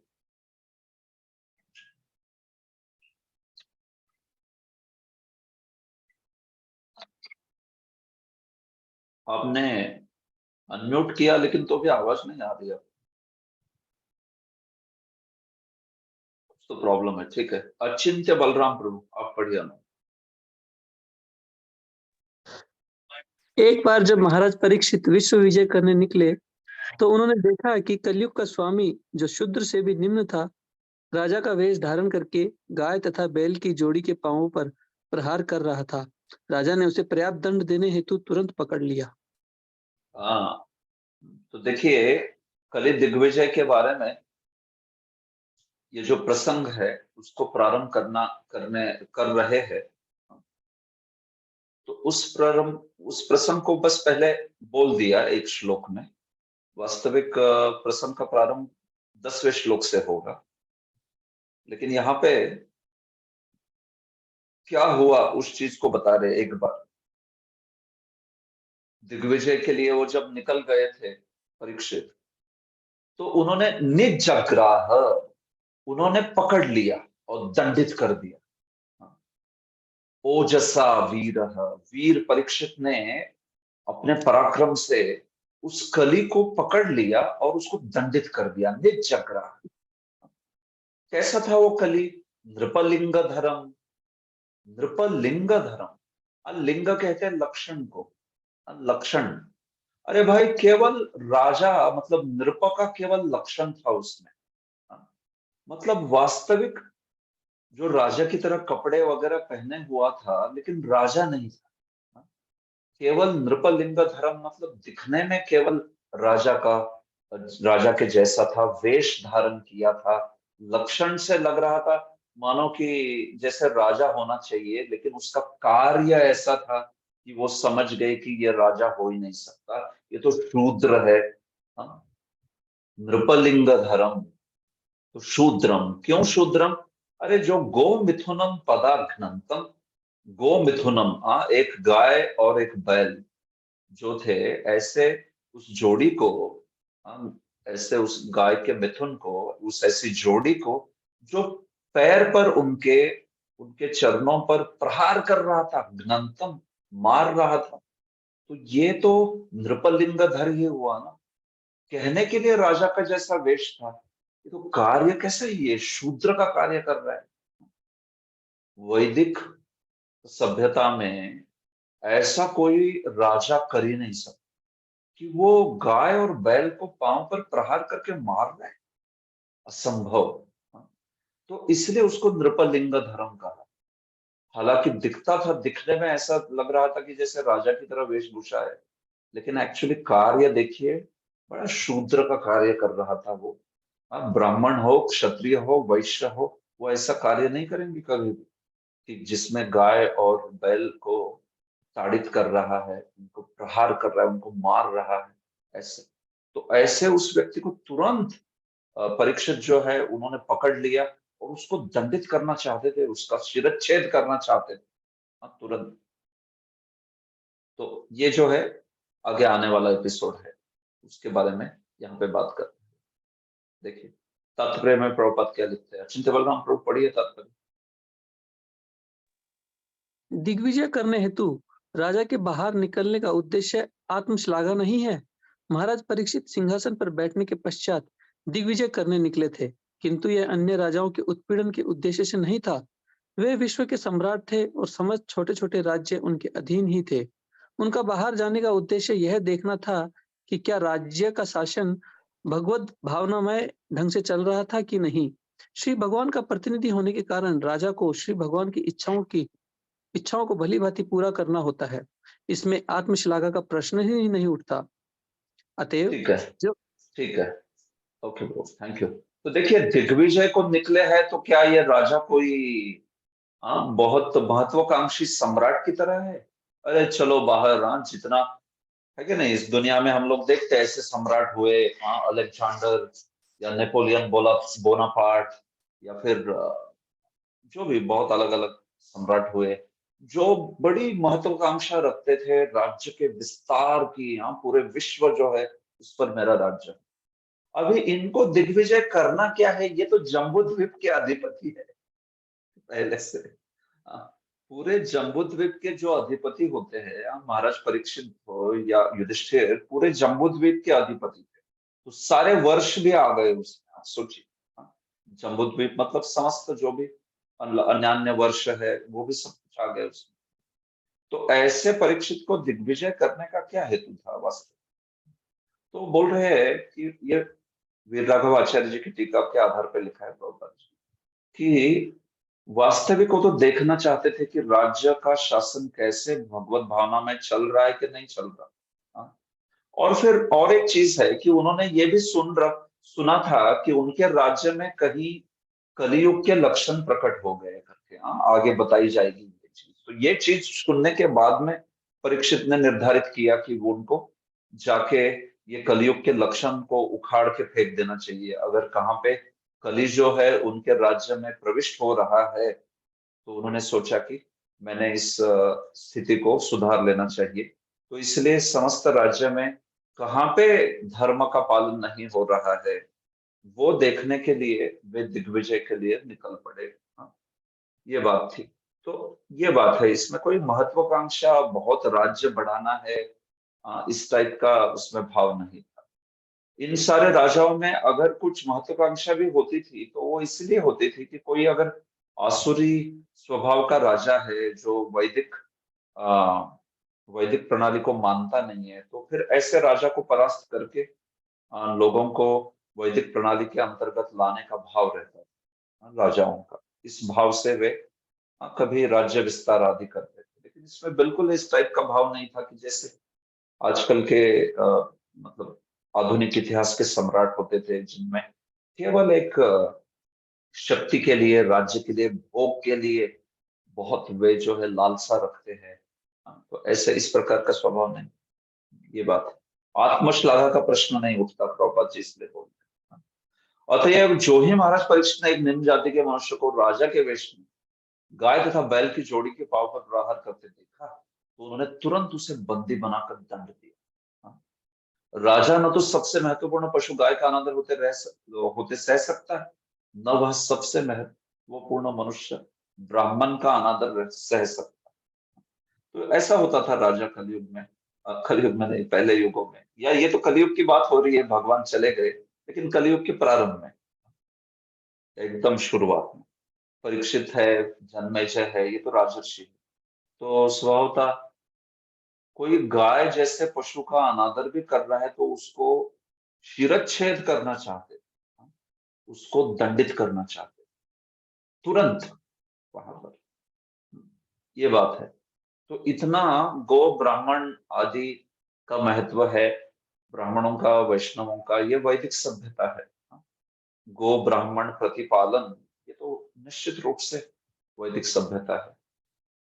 तो प्रभुपाद जी कहते हैं कि आज की घड़ी में तो हम लोग विचार भी नहीं कर पाएंगे इसको, जहाँ पे कत्ल खाने बड़े बड़े चलाए जा रहे हैं, कसाई खाने, और उन कसाई खानों में कितनी सारी गौएं है, उनका वध हो रहा है, गोवंश का वध हो रहा है। वो तो एकदम मतलब अविश्वसनीय, अचिंत्य हो जाएगा एक वैदिक राजा के लिए या वैदिक सभ्यता के लिए। ऐसे तो ये पहलू बोला है यहाँ पर प्रभुपाद जी का, एक वर्णाश्रम वाला पहलू जो है वो दिखाई पड़ता है, जिसमें वे गो तथा ब्राह्मण वैष्णव संस्कृति के पालन के बारे में बात करते हैं। ठीक है। शौनक उवाच, तो जब शौनक ने सुना इस चीज को कि कैसे परीक्षित ने उसको पकड़ के दंडित किया, तो शौनक जो मुनि है उन्होंने एक आश्चर्य व्यक्त किया। अभी देखिए क्या आश्चर्य व्यक्त। शौनक उवाच, कस्य हेतो निजग्राह कलिम दिग्विजये नृपः नृदेव चिह्न शूद्र कोसौगाम्य पदाहनत् तत्कथ्यतां महाभाग यदि कृष्ण कथाश्रयम्। प्रभु जी मैं पढ़ सकता हूँ? हाँ पढ़िए अभी आप। शौनक मुनि ने पूछा, महाराज परीक्षित ने उसे केवल दंड क्यों दिया जबकि वह शूद्र में अधम था? उसने राजा का वेश बना रखा था तथा गाय के पैरों पर प्रहार किया था। ये सब घटनाएं यदि भगवान श्री कृष्ण की कथा से संबंधित हो तो कृपया इसका वर्णन करें। हाँ देखिए शौनक मुनि क्या कहे, आपने बोलते हुए सूत गोस्वामी आपने कहा निजग्राह ना, इसके पहले वाले श्लोक में आया था, देखिए निजग्राह औजसा वीर परीक्षित ने उस शूद्र को पकड़ा और दंडित किया, उसको पकड़ के दंडित किया। तो शौनक बोल रहे दंडित क्यों किया, उसको मार तो नहीं डाला, ऐसे बोल रहे।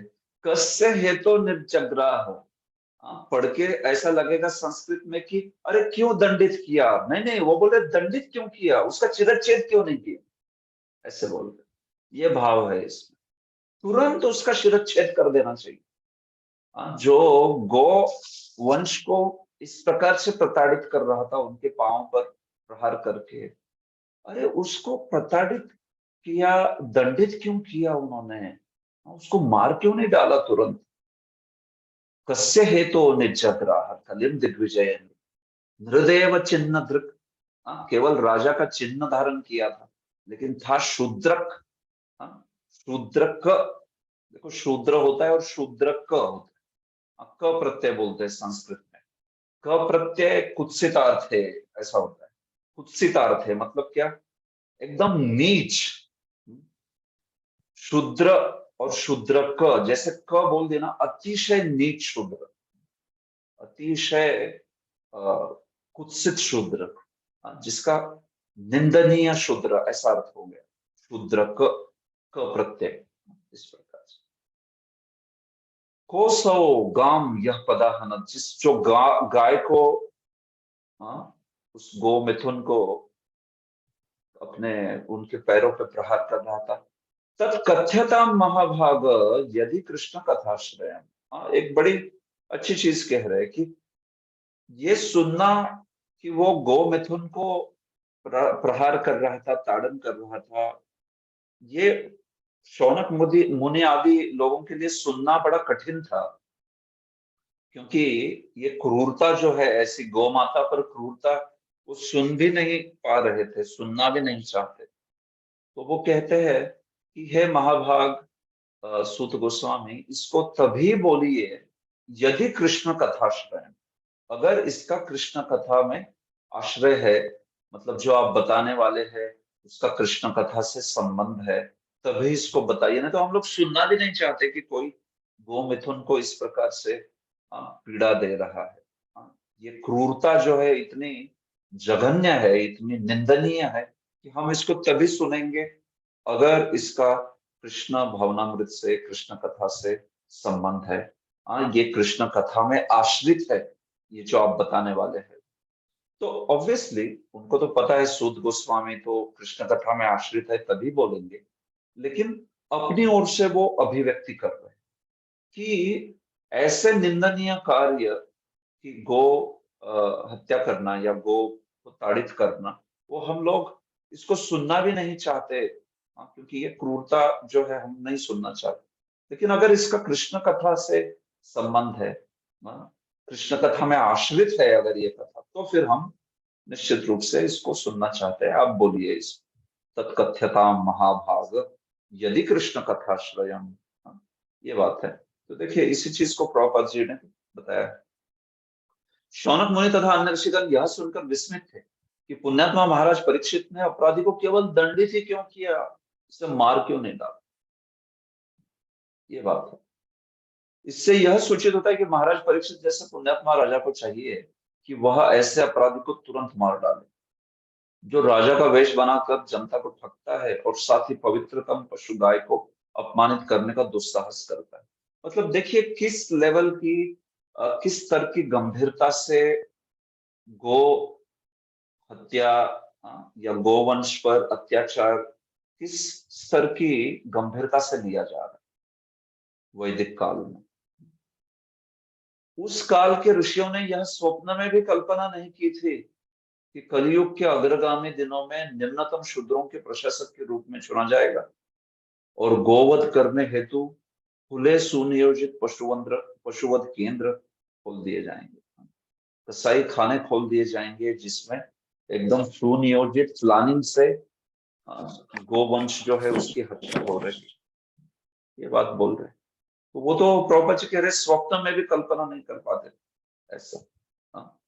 तो इसलिए इसके ऊपर जो भी प्रयास हो रहा है सरकार के द्वारा इस गो हत्या पर प्रतिबंध लाने का या अन्य संस्थाओं के द्वारा, वो निश्चित रूप से बड़ा श्लाघनीय है, बहुत ही प्रशंसनीय है। क्योंकि सही में वैदिक शास्त्रों में गो हत्या या इस प्रकार से गो माता के ऊपर अत्याचार जो उसको बड़े गंभीरता से लिया गया है, और इसको आप देख पा रहे हैं इसी श्लोकों में, तात्पर्य में प्रभुपाद जी किस प्रकार से बात करते हैं। इस विषय में यह जानने हेतु सुनना चाहते थे कि इसका संबंध कहीं भगवान श्री कृष्ण से तो नहीं है। तो ये गोमाता का इस प्रकार का अपमान वो तभी सुनना चाहते थे अगर वो कृष्ण कथा श्री कृष्ण से संबंधित है। तो ये बात है। विज्ञान, राजनीति, अर्थशास्त्र, संस्कृति, ये सब हम तभी सुनना चाहते हैं जब वो श्री कृष्ण से संबंधित है। नहीं तो फिर श्री कृष्ण से संबंधित नहीं है तो वो भले ही बड़े श्रवणीय विशेष हो, विषय जो हो बड़े रसपूर्ण हो, लेकिन वो अशुद्ध है और अशुद्ध चीजों को हम नहीं सुनना चाहते। इस भौतिक जगत में भी लोग कितने सारे चीजें लिखते हैं, है कि नहीं, लिखते हैं, या सिनेमा, कितने सारे मूवीज बनती है, कितने सारी पुस्तकें लिखी जाती है, लेकिन अगर उसमें श्री कृष्ण या उनके भक्तों से संबंध नहीं है तो वो अशुद्ध है वास्तविक। तो जैसे कोई अशुद्ध खाने की चीज हो, वो भले ही बहुत बड़े 5 स्टार होटल में बड़े अच्छे से सजा के रखी हो, लेकिन वो है अपने में अशुद्ध। वो कुछ मांसाहार है या कुछ ऐसे अभोज्य वस्तु है, तो भले ही वो बहुत अच्छे से रखी गई हो, हम लोग उसको देख के अपना मुंह जो है फेर लेंगे। तो उसी प्रकार से जो भौतिक विषय वस्तु है, भले ही कभी कभी बड़े रोचक ढंग से प्रस्तुत किए हो, लेकिन उसमें अगर कृष्ण कथा नहीं है, भगवान के भक्त की कथा नहीं है, तो हमने उससे मुंह फेर लेना चाहिए, हट जाना चाहिए वहां पे। उसमें शुद्धता नहीं है।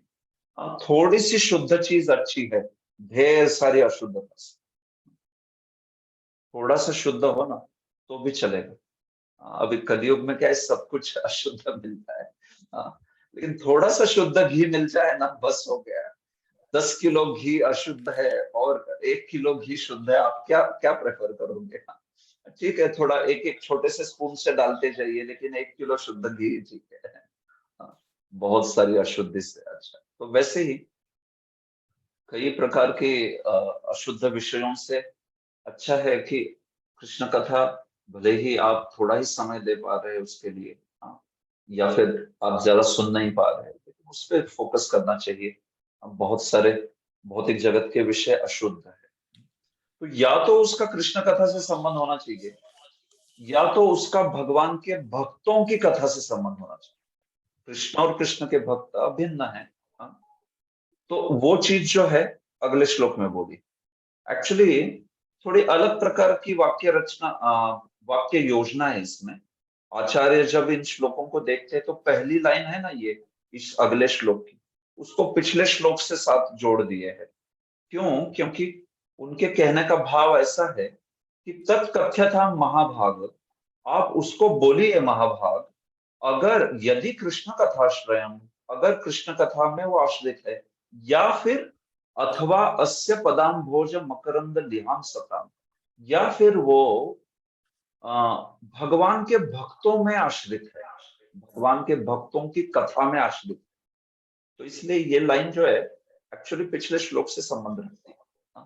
अथवा अस्य, या तो कृष्ण में आश्रित हो विषय, या तो फिर पदाम भोज मकरंद लिहाम सताम। मतलब क्या, देखिए, जो सत है, जो वैष्णव है, जो कि भगवान के पदाम भोज, भगवान के चरण कमल का मकरंद जो है, भगवान के चरण कमल में जो मकरंद है, जैसे कमल में मकरंद होता है ना, तो वैसे पैरों को, चरण कमलों को, चरणन को कमल के साथ तुलना हुई। और वो जो मधु है, वो जो मकरंद है, जिसको चाटते रहते हैं ऐसे वैष्णव, उस वैष्णव के संबंध में है, तो फिर उस कथा को बोली, ये बात है। कि नए असद आलापे आयुषो यद व्हाट इज दैट, यद असत वय, आयुषो यद असत वय।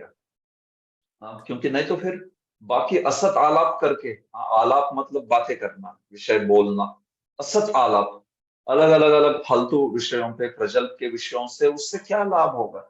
आयुषो यद असत व्यय, आयुष्य जो है ना हमारा, उसका केवल असत व्यय हो जाएगा, बेकार हो जाएगा, आयुष्य व्यर्थ हो जाएगा। तो इसलिए आप उस विषय को बोलिए अगर उसका कृष्ण के साथ संबंध है, या फिर भगवान के चरण कमल के मकरंद को चाटने वाले वैष्णवों के साथ संबंध, नहीं तो फिर क्या फायदा है? किमन्ये, क्यों, अन्य विषयों से क्या लाभ? असत आलाप करके क्या लाभ है? आलाप, आलाप करना, समझते हैं? आलाप मतलब बात करना, तो प्रजल्प करके आयुष्य का केवल व्यर्थ व्यय होने वाला है ना, ये बात हो रही। तो देखिए ये 3-4 श्लोक है, 9 श्लोक तक मैं पूरा करूंगा, इसको मैं 5-7 मिनट में लूंगा, इसमें विषय ज्यादा नहीं है। अथवास्य पदाम भोजम, नहीं, अथवास्य पदाम भोज मकरंद लिहाम सताम किमन्य रसदालापय आयुषो यद असद्व्ययः। ठीक है, प्रहरना माता जी आप पढ़ेंगे अनुवाद? जी प्रभु जी। बढ़िया। सुत गोस्वामी ने कहा कि मनुष्यों में से जो कुछ ऐसे हैं जो मृत्यु से नहीं, छठे श्लोक का अनुवाद पढ़िए, छठे। यस सॉरी, भगवान के भक्त भगवान के चरण कमलों से प्राप्त मधु के चाटने के आदि हैं। उन कथा प्रसंगों से क्या लाभ जो बहुमूल्य जीवन को व्यर्थ नष्ट करें। यस प्रभु जी। ठीक है, ठीक है। तो इस प्रकार से वाक्य योजना इस प्रकार से थी, इस वाक्य की कि इस विषय को कहिए अगर आप इस विषय से मतलब इस विषय का कृष्ण से संबंध है या फिर भगवान के भक्तों से संबंध है जो कि उनके चरण कमलों का मधु चाटने के आदि है, ऐसे तो बड़ी सुंदर तुलना की है। नहीं तो फिर तो फालतू प्रसंग जो है, प्रजल्प है, उनसे क्या लाभ। माता जी आप स्वयं को म्यूट कीजिए, प्रहरना माता जी। ठीक है, तो नहीं तो फिर क्या लाभ है। असद अव्यय असद अपव्यय होने वाला है, केवल असद व्यय होने वाला है। सत्व्यय और असत व्यय समझ रहे ना, व्यय मतलब खर्चा हो रहा है जीवन किसमें, अच्छे प्रकार से तो सत व्यय हो गया, बुरे प्रकार से असत व्यय। तो ये बात है। देखिए भगवान श्री कृष्ण तथा उनके भक्त दोनों ही दिव्य स्तर पर रहते हैं, अतएव भगवान श्री कृष्ण तथा उनके भक्तों की शुद्ध भक्तों की कथाएं समान रूप से उत्तम होती। यद्यपि कुरुक्षेत्र का युद्ध राजनीति तथा कूटनीति से भरा हुआ है, परंतु इसकी कथाएं भगवान श्री कृष्ण से संबंधित है, इसलिए भगवत गीता समस्त विश्व में पूजित है। देखो प्रभुपाद जी कहते थे हमको कुरुक्षेत्र के युद्ध में इंटरेस्ट है, पानीपत के युद्ध में नहीं। ऐसे प्रभुपाद जी कहते हैं। ठीक है, आप कुछ इतिहास जानने के लिए आपने पानीपत पढ़ा, प्लासी, पानीपत, वाटरलू और क्या क्या जो बैटल्स है दुनिया में प्रसिद्ध, तो आपने पढ़ लिया, दैट इज ओके। बट हमको कुरुक्षेत्र के युद्ध में उसमें रुचि है, क्योंकि वहां पे श्री कृष्ण है, बाकी यहाँ पे श्री कृष्ण है नहीं, इसलिए उसमें कोई रुचि नहीं। तो श्री कृष्ण से संबंधित सब चीजों में हमें उत्साह है जानना। ऐसे राजनीति, अर्थशास्त्र या समाज विज्ञान जो संसारियों के लिए भौतिकतामय हो, उसको नष्ट करने की कोई आवश्यकता नहीं। हमें चाहिए कि बस उसको श्री कृष्ण की राजनीति, श्री कृष्ण का अर्थशास्त्र, श्री कृष्ण का समाज विज्ञान वो दीजिए। ये सब चीजों की चर्चा करने में कोई प्रॉब्लम नहीं, लेकिन वो श्री कृष्ण के द्वारा श्री कृष्ण से संबंधित इस प्रकार से होना चाहिए, फिर वो जो है उपयोग। आगे प्रभुपाद जी वो असद व्यय के बारे में बात करते। हमारी आयु बहुत लंबी नहीं होती और ऐसा भी कुछ निश्चित नहीं है कि हमें कब अगली मंजिल के लिए हर वस्तु को छोड़ने हेतु आदेश मिल जाए। देखो कब हमें आदेश मिल जाए कि चलो यहाँ से निकलना है, किसको पता है, कोई नहीं बोल सकता इसके। तो इसलिए हमारा परम धर्म है कि भगवान श्री कृष्ण के अतिरिक्त अन्य किसी भी विषय में एक क्षण भी व्यर्थ न देता। कोई भी विषय कितना ही रोचक क्यों ना हो। भौतिक जगत में तो देखिए भौतिक विज्ञापन बड़े रोचक होते हैं, इस प्रकार से प्रस्तुत करते हैं वो कि उसमें खींचे चले जाते हैं। मूवीज हो या अन्य प्रकार के प्रोग्राम्स हो या फिर कितने सारे प्रोग्राम, ये idol, Indian idol, America got talent, क्या क्या चलता है, बड़ा आनंद आता है लोगों को, है कि नहीं। तो देखिए भौतिक जगत के परिप्रेक्ष्य में क्या चल रहा है ये जानना अलग चीज होती है, और उसमें बहुत आनंद लेना, मतलब कि वाह क्या है ये मधुर, तो वो चीज अलग है उससे। तो चीजें रोचक हो, लेकिन अगर कृष्ण से संबंधित नहीं है तो हमारा समय हमने उसमें नहीं जाने देना चाहिए। नहीं तो फिर हमारे पास कृष्ण भागवत श्रवण के लिए, कीर्तन के लिए कुछ समय नहीं बचेगा, क्योंकि हमारा समय कोई और ले रहा है, कुछ और चीजें ले रही है, ये प्रॉब्लम है। समय तो मर्यादित है ना, सीमित है। आप कृष्ण को नहीं देंगे, अन्य चीजों को देंगे तो फिर कुछ समय नहीं बचेगा, है क्या नहीं? ये बात है। प्रभुपाद जी, कृष्ण के चरण कमल को कमल के साथ तुलना की क्यों गई है, इसका भी अच्छा एक वर्णन कर रहे हैं। इसको पढ़िए कोई।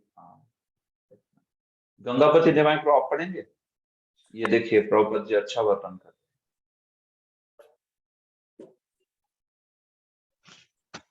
आध्यात्मिक ग्रह। हाँ, आध्यात्मिक ग्रह। आध्यात्मिक ग्रह गोलोक वृंदावन जो भगवान श्री कृष्ण का सनातन धाम है, कमल पुष्प के गुच्छे के आकार का है। जब श्री भगवान किसी एक भौतिक ग्रह में भी अवतरित होते हैं तब वे अपने निजी धाम को यथारूप में प्रकट करके ही ऐसा करते हैं।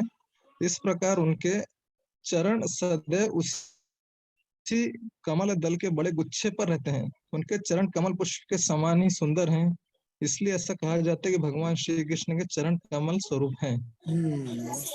हाँ, तो देखिए प्रभुपाद जी कैसे बता रहे, भगवान श्री कृष्ण के चरण कमल स्वरूप क्यों तुलना होती है बार बार?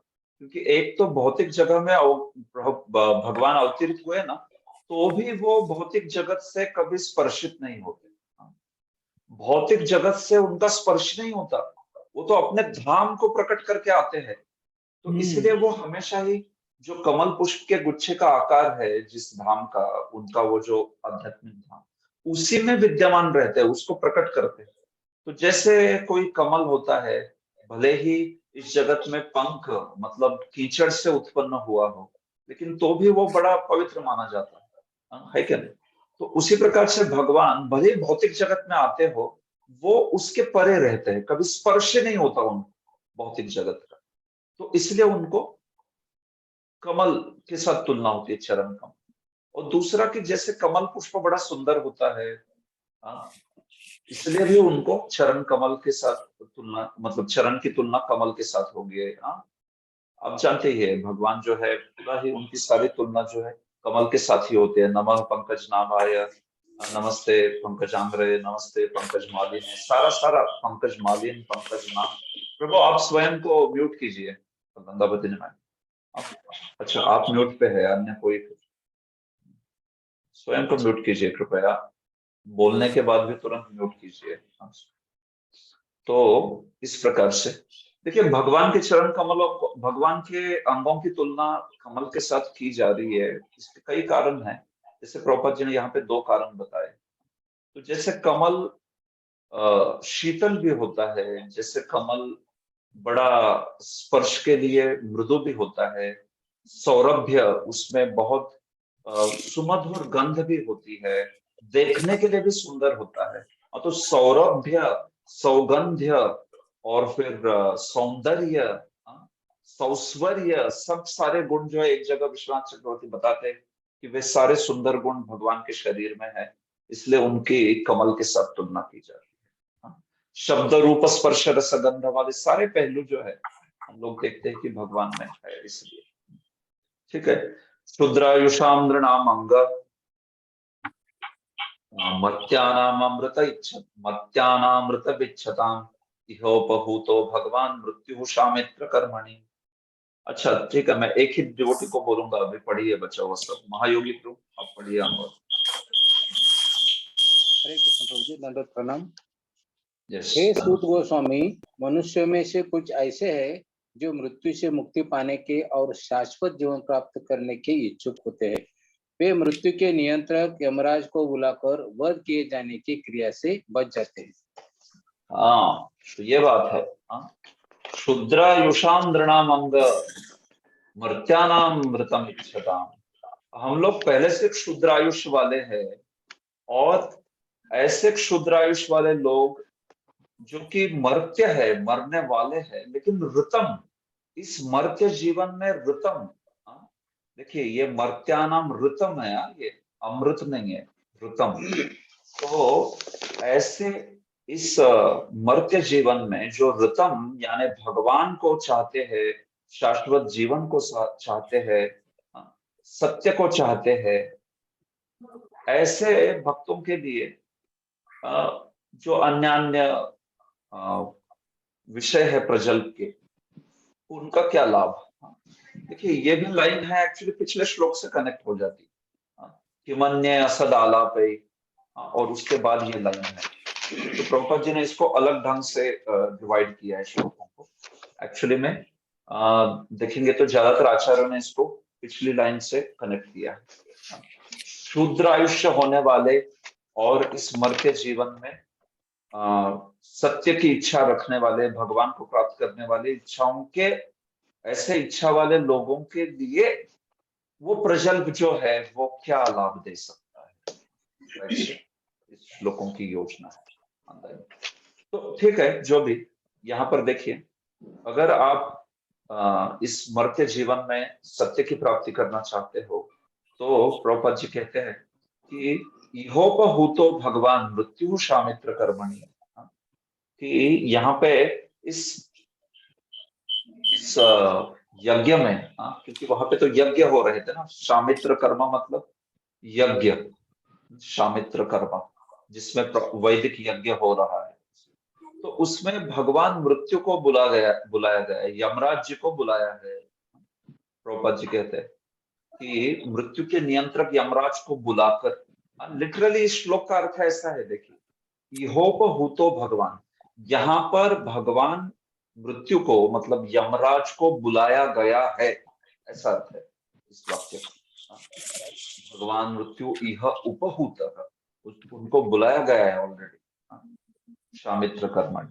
तो यस, प्रभुपाद जी इस टाइप से लिखते हैं उसको कि जो भी मृत्यु के नियंत्रक यमराज से बचना चाहते हैं वे उन यमराज को इस प्रकार से कथा के लिए बुला सकते हैं, इस प्रकार से कथा के लिए जो है बुलाते हैं। तो क्योंकि यहाँ पे श्लोकों की वाक्य योजना थोड़ी ऊपर नीचे हो रही है, तो इसलिए कोई चीजें प्रभुपाद जी तात्पर्य में उसको बोल रहे हैं, कुछ चीजें अनुवाद में बोल रहे हैं।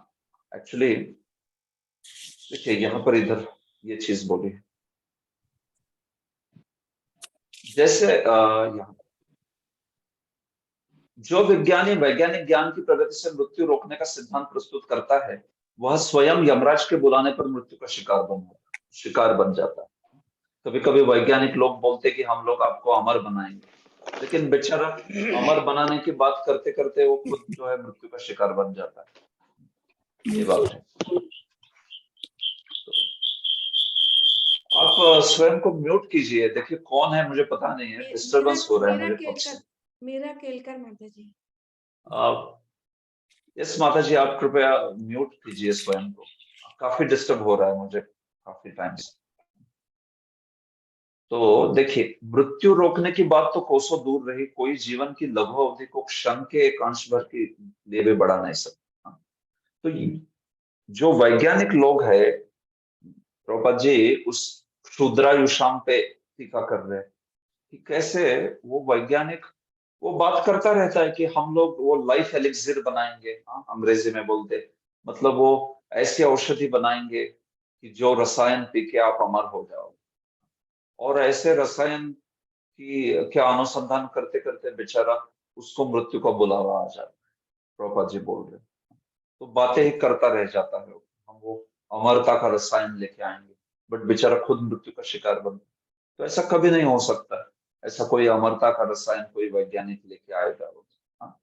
प्रभुपाद बोल रहे मृत्यु रोकने की बात दूर रही, अरे भाई कोई जीवन के लघु अवधि को एक क्षण के लिए भी नहीं बढ़ा सकता। तो क्या करना चाहिए?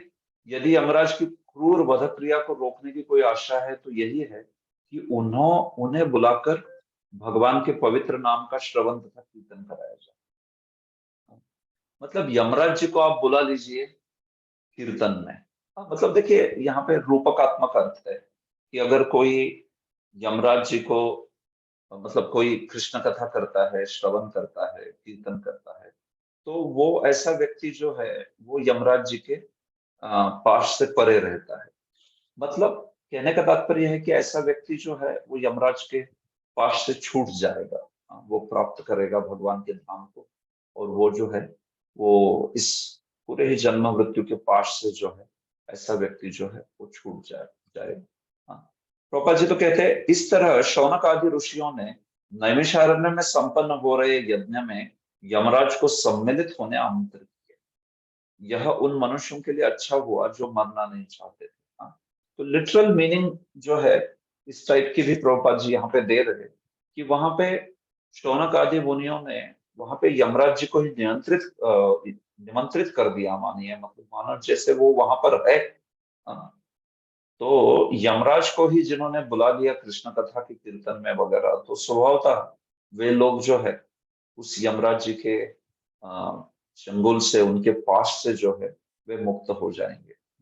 इस प्रकार का भाव है वहां।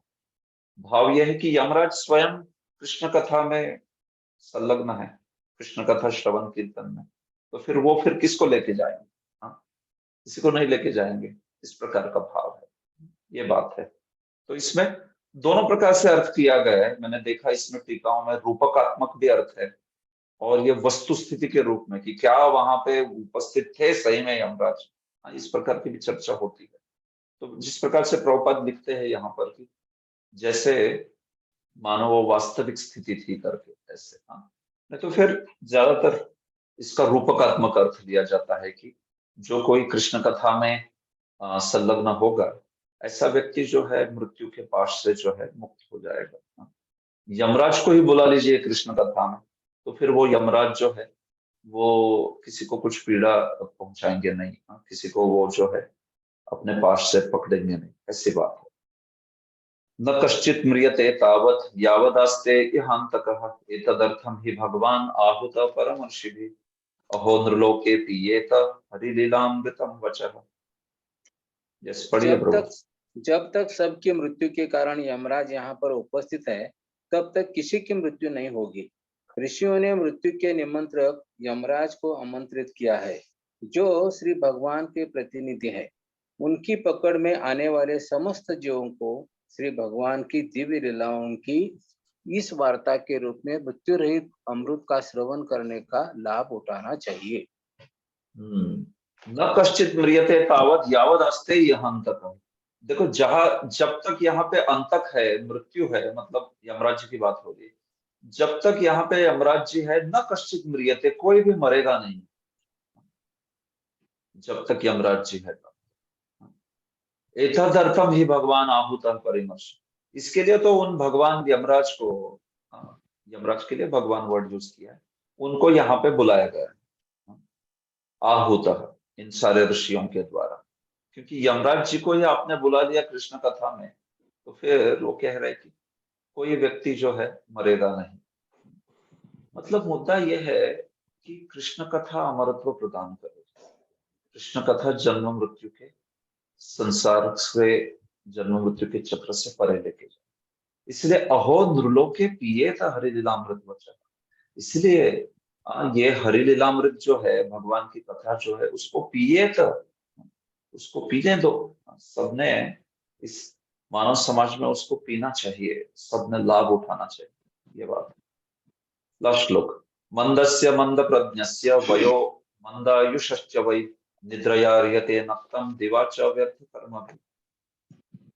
अल्प बुद्धि तथा अल्प आयु वाले आलसी मनुष्य रात को सोने में तथा दिन को व्यर्थ के कार्य में बिता देते हैं। यस, देखिए यही मुद्दा है यहाँ पर, कि ये श्लोक उसके जैसा ही है। मंदा सुमंदा मतयो मंद भाग्य प्रायन अल्पायुष सभ्य, इसके जैसा। मंदस्य मंद प्रज्ञस्य वयो मंदायुषश्च वै। जो व्यक्ति मंद है या मंद प्रज्ञ है या मंदायुष है, जो आलसी है, मंद प्रज्ञ मतलब ज्यादा बुद्धि नहीं है, मंदायुष मतलब कम आयुष वाला है, तो उसके जैसा ही प्रायन अल्पायुष सभ्य कलावस्मी। तो उसका जीवन कैसे चला जाता है? निद्रया रियते नक्तम। निद्रा जो है उसकी, वो उसकी रात्रि को हर लेती है, और दिवाच व्यर्थ कर्म भी, और दिन में वो फालतू की परिश्रम करता रहता है, व्यर्थ कर्म करता रहता है, जिससे उसके आत्म साक्षात्कार के लिए कोई लाभ नहीं होता है। तो ये श्लोक वैसे ही है जैसे सुखदेव गोस्वामी बोलते हैं द्वितीय स्कंद में आगे, जहाँ पे बोलते हैं निद्रया रियते नक्तम व्यवायेन चवावयः। What is the next line? कुटुंब भरणेन वा दिवाचार्थे हया राजन कुटुंब भरण। तो वैसे ही ये भी बात बोलते निद्रा में रात्रि और दिन व्यर्थ कर्म में पूरी तरह से बर्बाद हो रहा है। तो इसलिए हमें चाहिए कि कृष्ण कथा को पान करें, ये बात जो है वो बोल रहे हैं प्रभुपाद जी। तात्पर्य में कहते हैं अल्पज्ञ लोग मनुष्य जीवन के वास्तविक महत्व को नहीं जानते। यह कहा गया है कि दिन में मनुष्य व्यर्थ ही कार्य करता है। खास करके विशेष करके बड़े बड़े शहरों में, औद्योगिक नगरों में देख सकते हैं कि किस प्रकार मनुष्य व्यर्थ के कार्यों में लगा रहता है। तो देखिए, परिश्रम तो जीवन में करना है, लेकिन वो परिश्रम उपयुक्त होना चाहिए। ऐसे नहीं व्यर्थ परिश्रम कर। जीवन के उदर निर्वाह के लिए परिश्रम तो करना पड़ता है हर एक, लेकिन क्या वो बस उतना ही उसका जीवन का ध्येय है कि क्या वो भक्ति में संलग्न है ऐसा व्यक्ति? अगर कोई भक्ति में है तो ऐसे व्यक्ति ने एक तो प्रयास करना चाहिए कम से कम व्यर्थ परिश्रम करे, मतलब उसको ज्यादा उसने जीवन की कृत्रिमता से आवश्यकताएं बढ़ानी नहीं चाहिए। जीवन को इतना व्यस्त नहीं कर देना चाहिए कि उसको आध्यात्मिक साधना के लिए ही समय नहीं है। बिल्कुल ऐसा नहीं होना चाहिए, एक तो। और दूसरा ये बात है कि समय निकालना चाहिए आध्यात्मिक साधना के लिए, सॉलिड साधना के लिए समय निकालना चाहिए। कि वो जप अच्छा कर सकता है, भागवत का श्रवण करता है, भले आधा घंटा हो दिन में केवल, लेकिन समय निकालना चाहिए। तो इस प्रकार का ऐसा अगर हमारा जीवन है ना कि अपने को, हमें दिन में 5 मिनट भी ग्रंथ पढ़ने के लिए समय नहीं है, गुरु से सुनने के लिए समय नहीं है, प्रभुपाद से सुनने के लिए नहीं समय, इतना व्यस्त है, तो कहीं पे वो प्रयास के जोन में चला गया। इस बात को ध्यान में रखना चाहिए। कम से कम प्रयास करना चाहिए कि धीरे धीरे धीरे ऐसे शेड्यूल से हम लोग बाहर निकले और हमारे जप को, हमारे श्रवण को, हमारी सेवा के लिए कुछ समय दे पाए। कितना भी व्यक्ति कार्यरत हो, लेकिन अगर उसको आधा घंटा भी नहीं निकाल पाता है वो दिन में कुछ कृष्ण कथा सुनने के लिए वगैरह, तो हो सकता है कि बहुत ज्यादा प्रयास के क्षेत्र में वो जा रहा है। तो इसमें तो मार्गदर्शन की जरूरत है, जो भी हमारे शिक्षा गुरु आदि है वगैरह। लेकिन धीरे धीरे क्यों ना हो, जीवन को इस प्रकार से ढांचे में रख देना चाहिए कि जिससे हम लोग साधना के लिए, सेवा के लिए, भक्ति के लिए समय जो है हर दिन दे पाए। ठीक है, तो यहाँ से आगे अभी परीक्षित के दिग्विजय में इन दोनों का भूमि तथा जो धर्म है, इनका दृश्य दिखाई पड़ना आदि चीजें आगे बोली है। ठीक है, यहाँ पे मैं रुकना चाहूंगा। मैंने तो सोचा था 9:30 तक कर लूंगा, लेकिन ज्यादा समय हो गया। ठीक है, यहाँ पे मैं रुकता हूँ। जिसको भी आप में से किसी को कुछ सेवा है या अन्य कार्य, तो आप आगे बढ़िए। किसी का प्रश्न है तो पूछिए। हम लोग 6 मिनट है, 6 मिनट में कुछ प्रश्न है तो मैं उत्तर करता हूँ। ठीक है, श्रील प्रभुपाद की जय। यस, तो आप जा सकते हैं, जिसको भी जाना है। प्रश्न है तो बोलिए, पूछिए।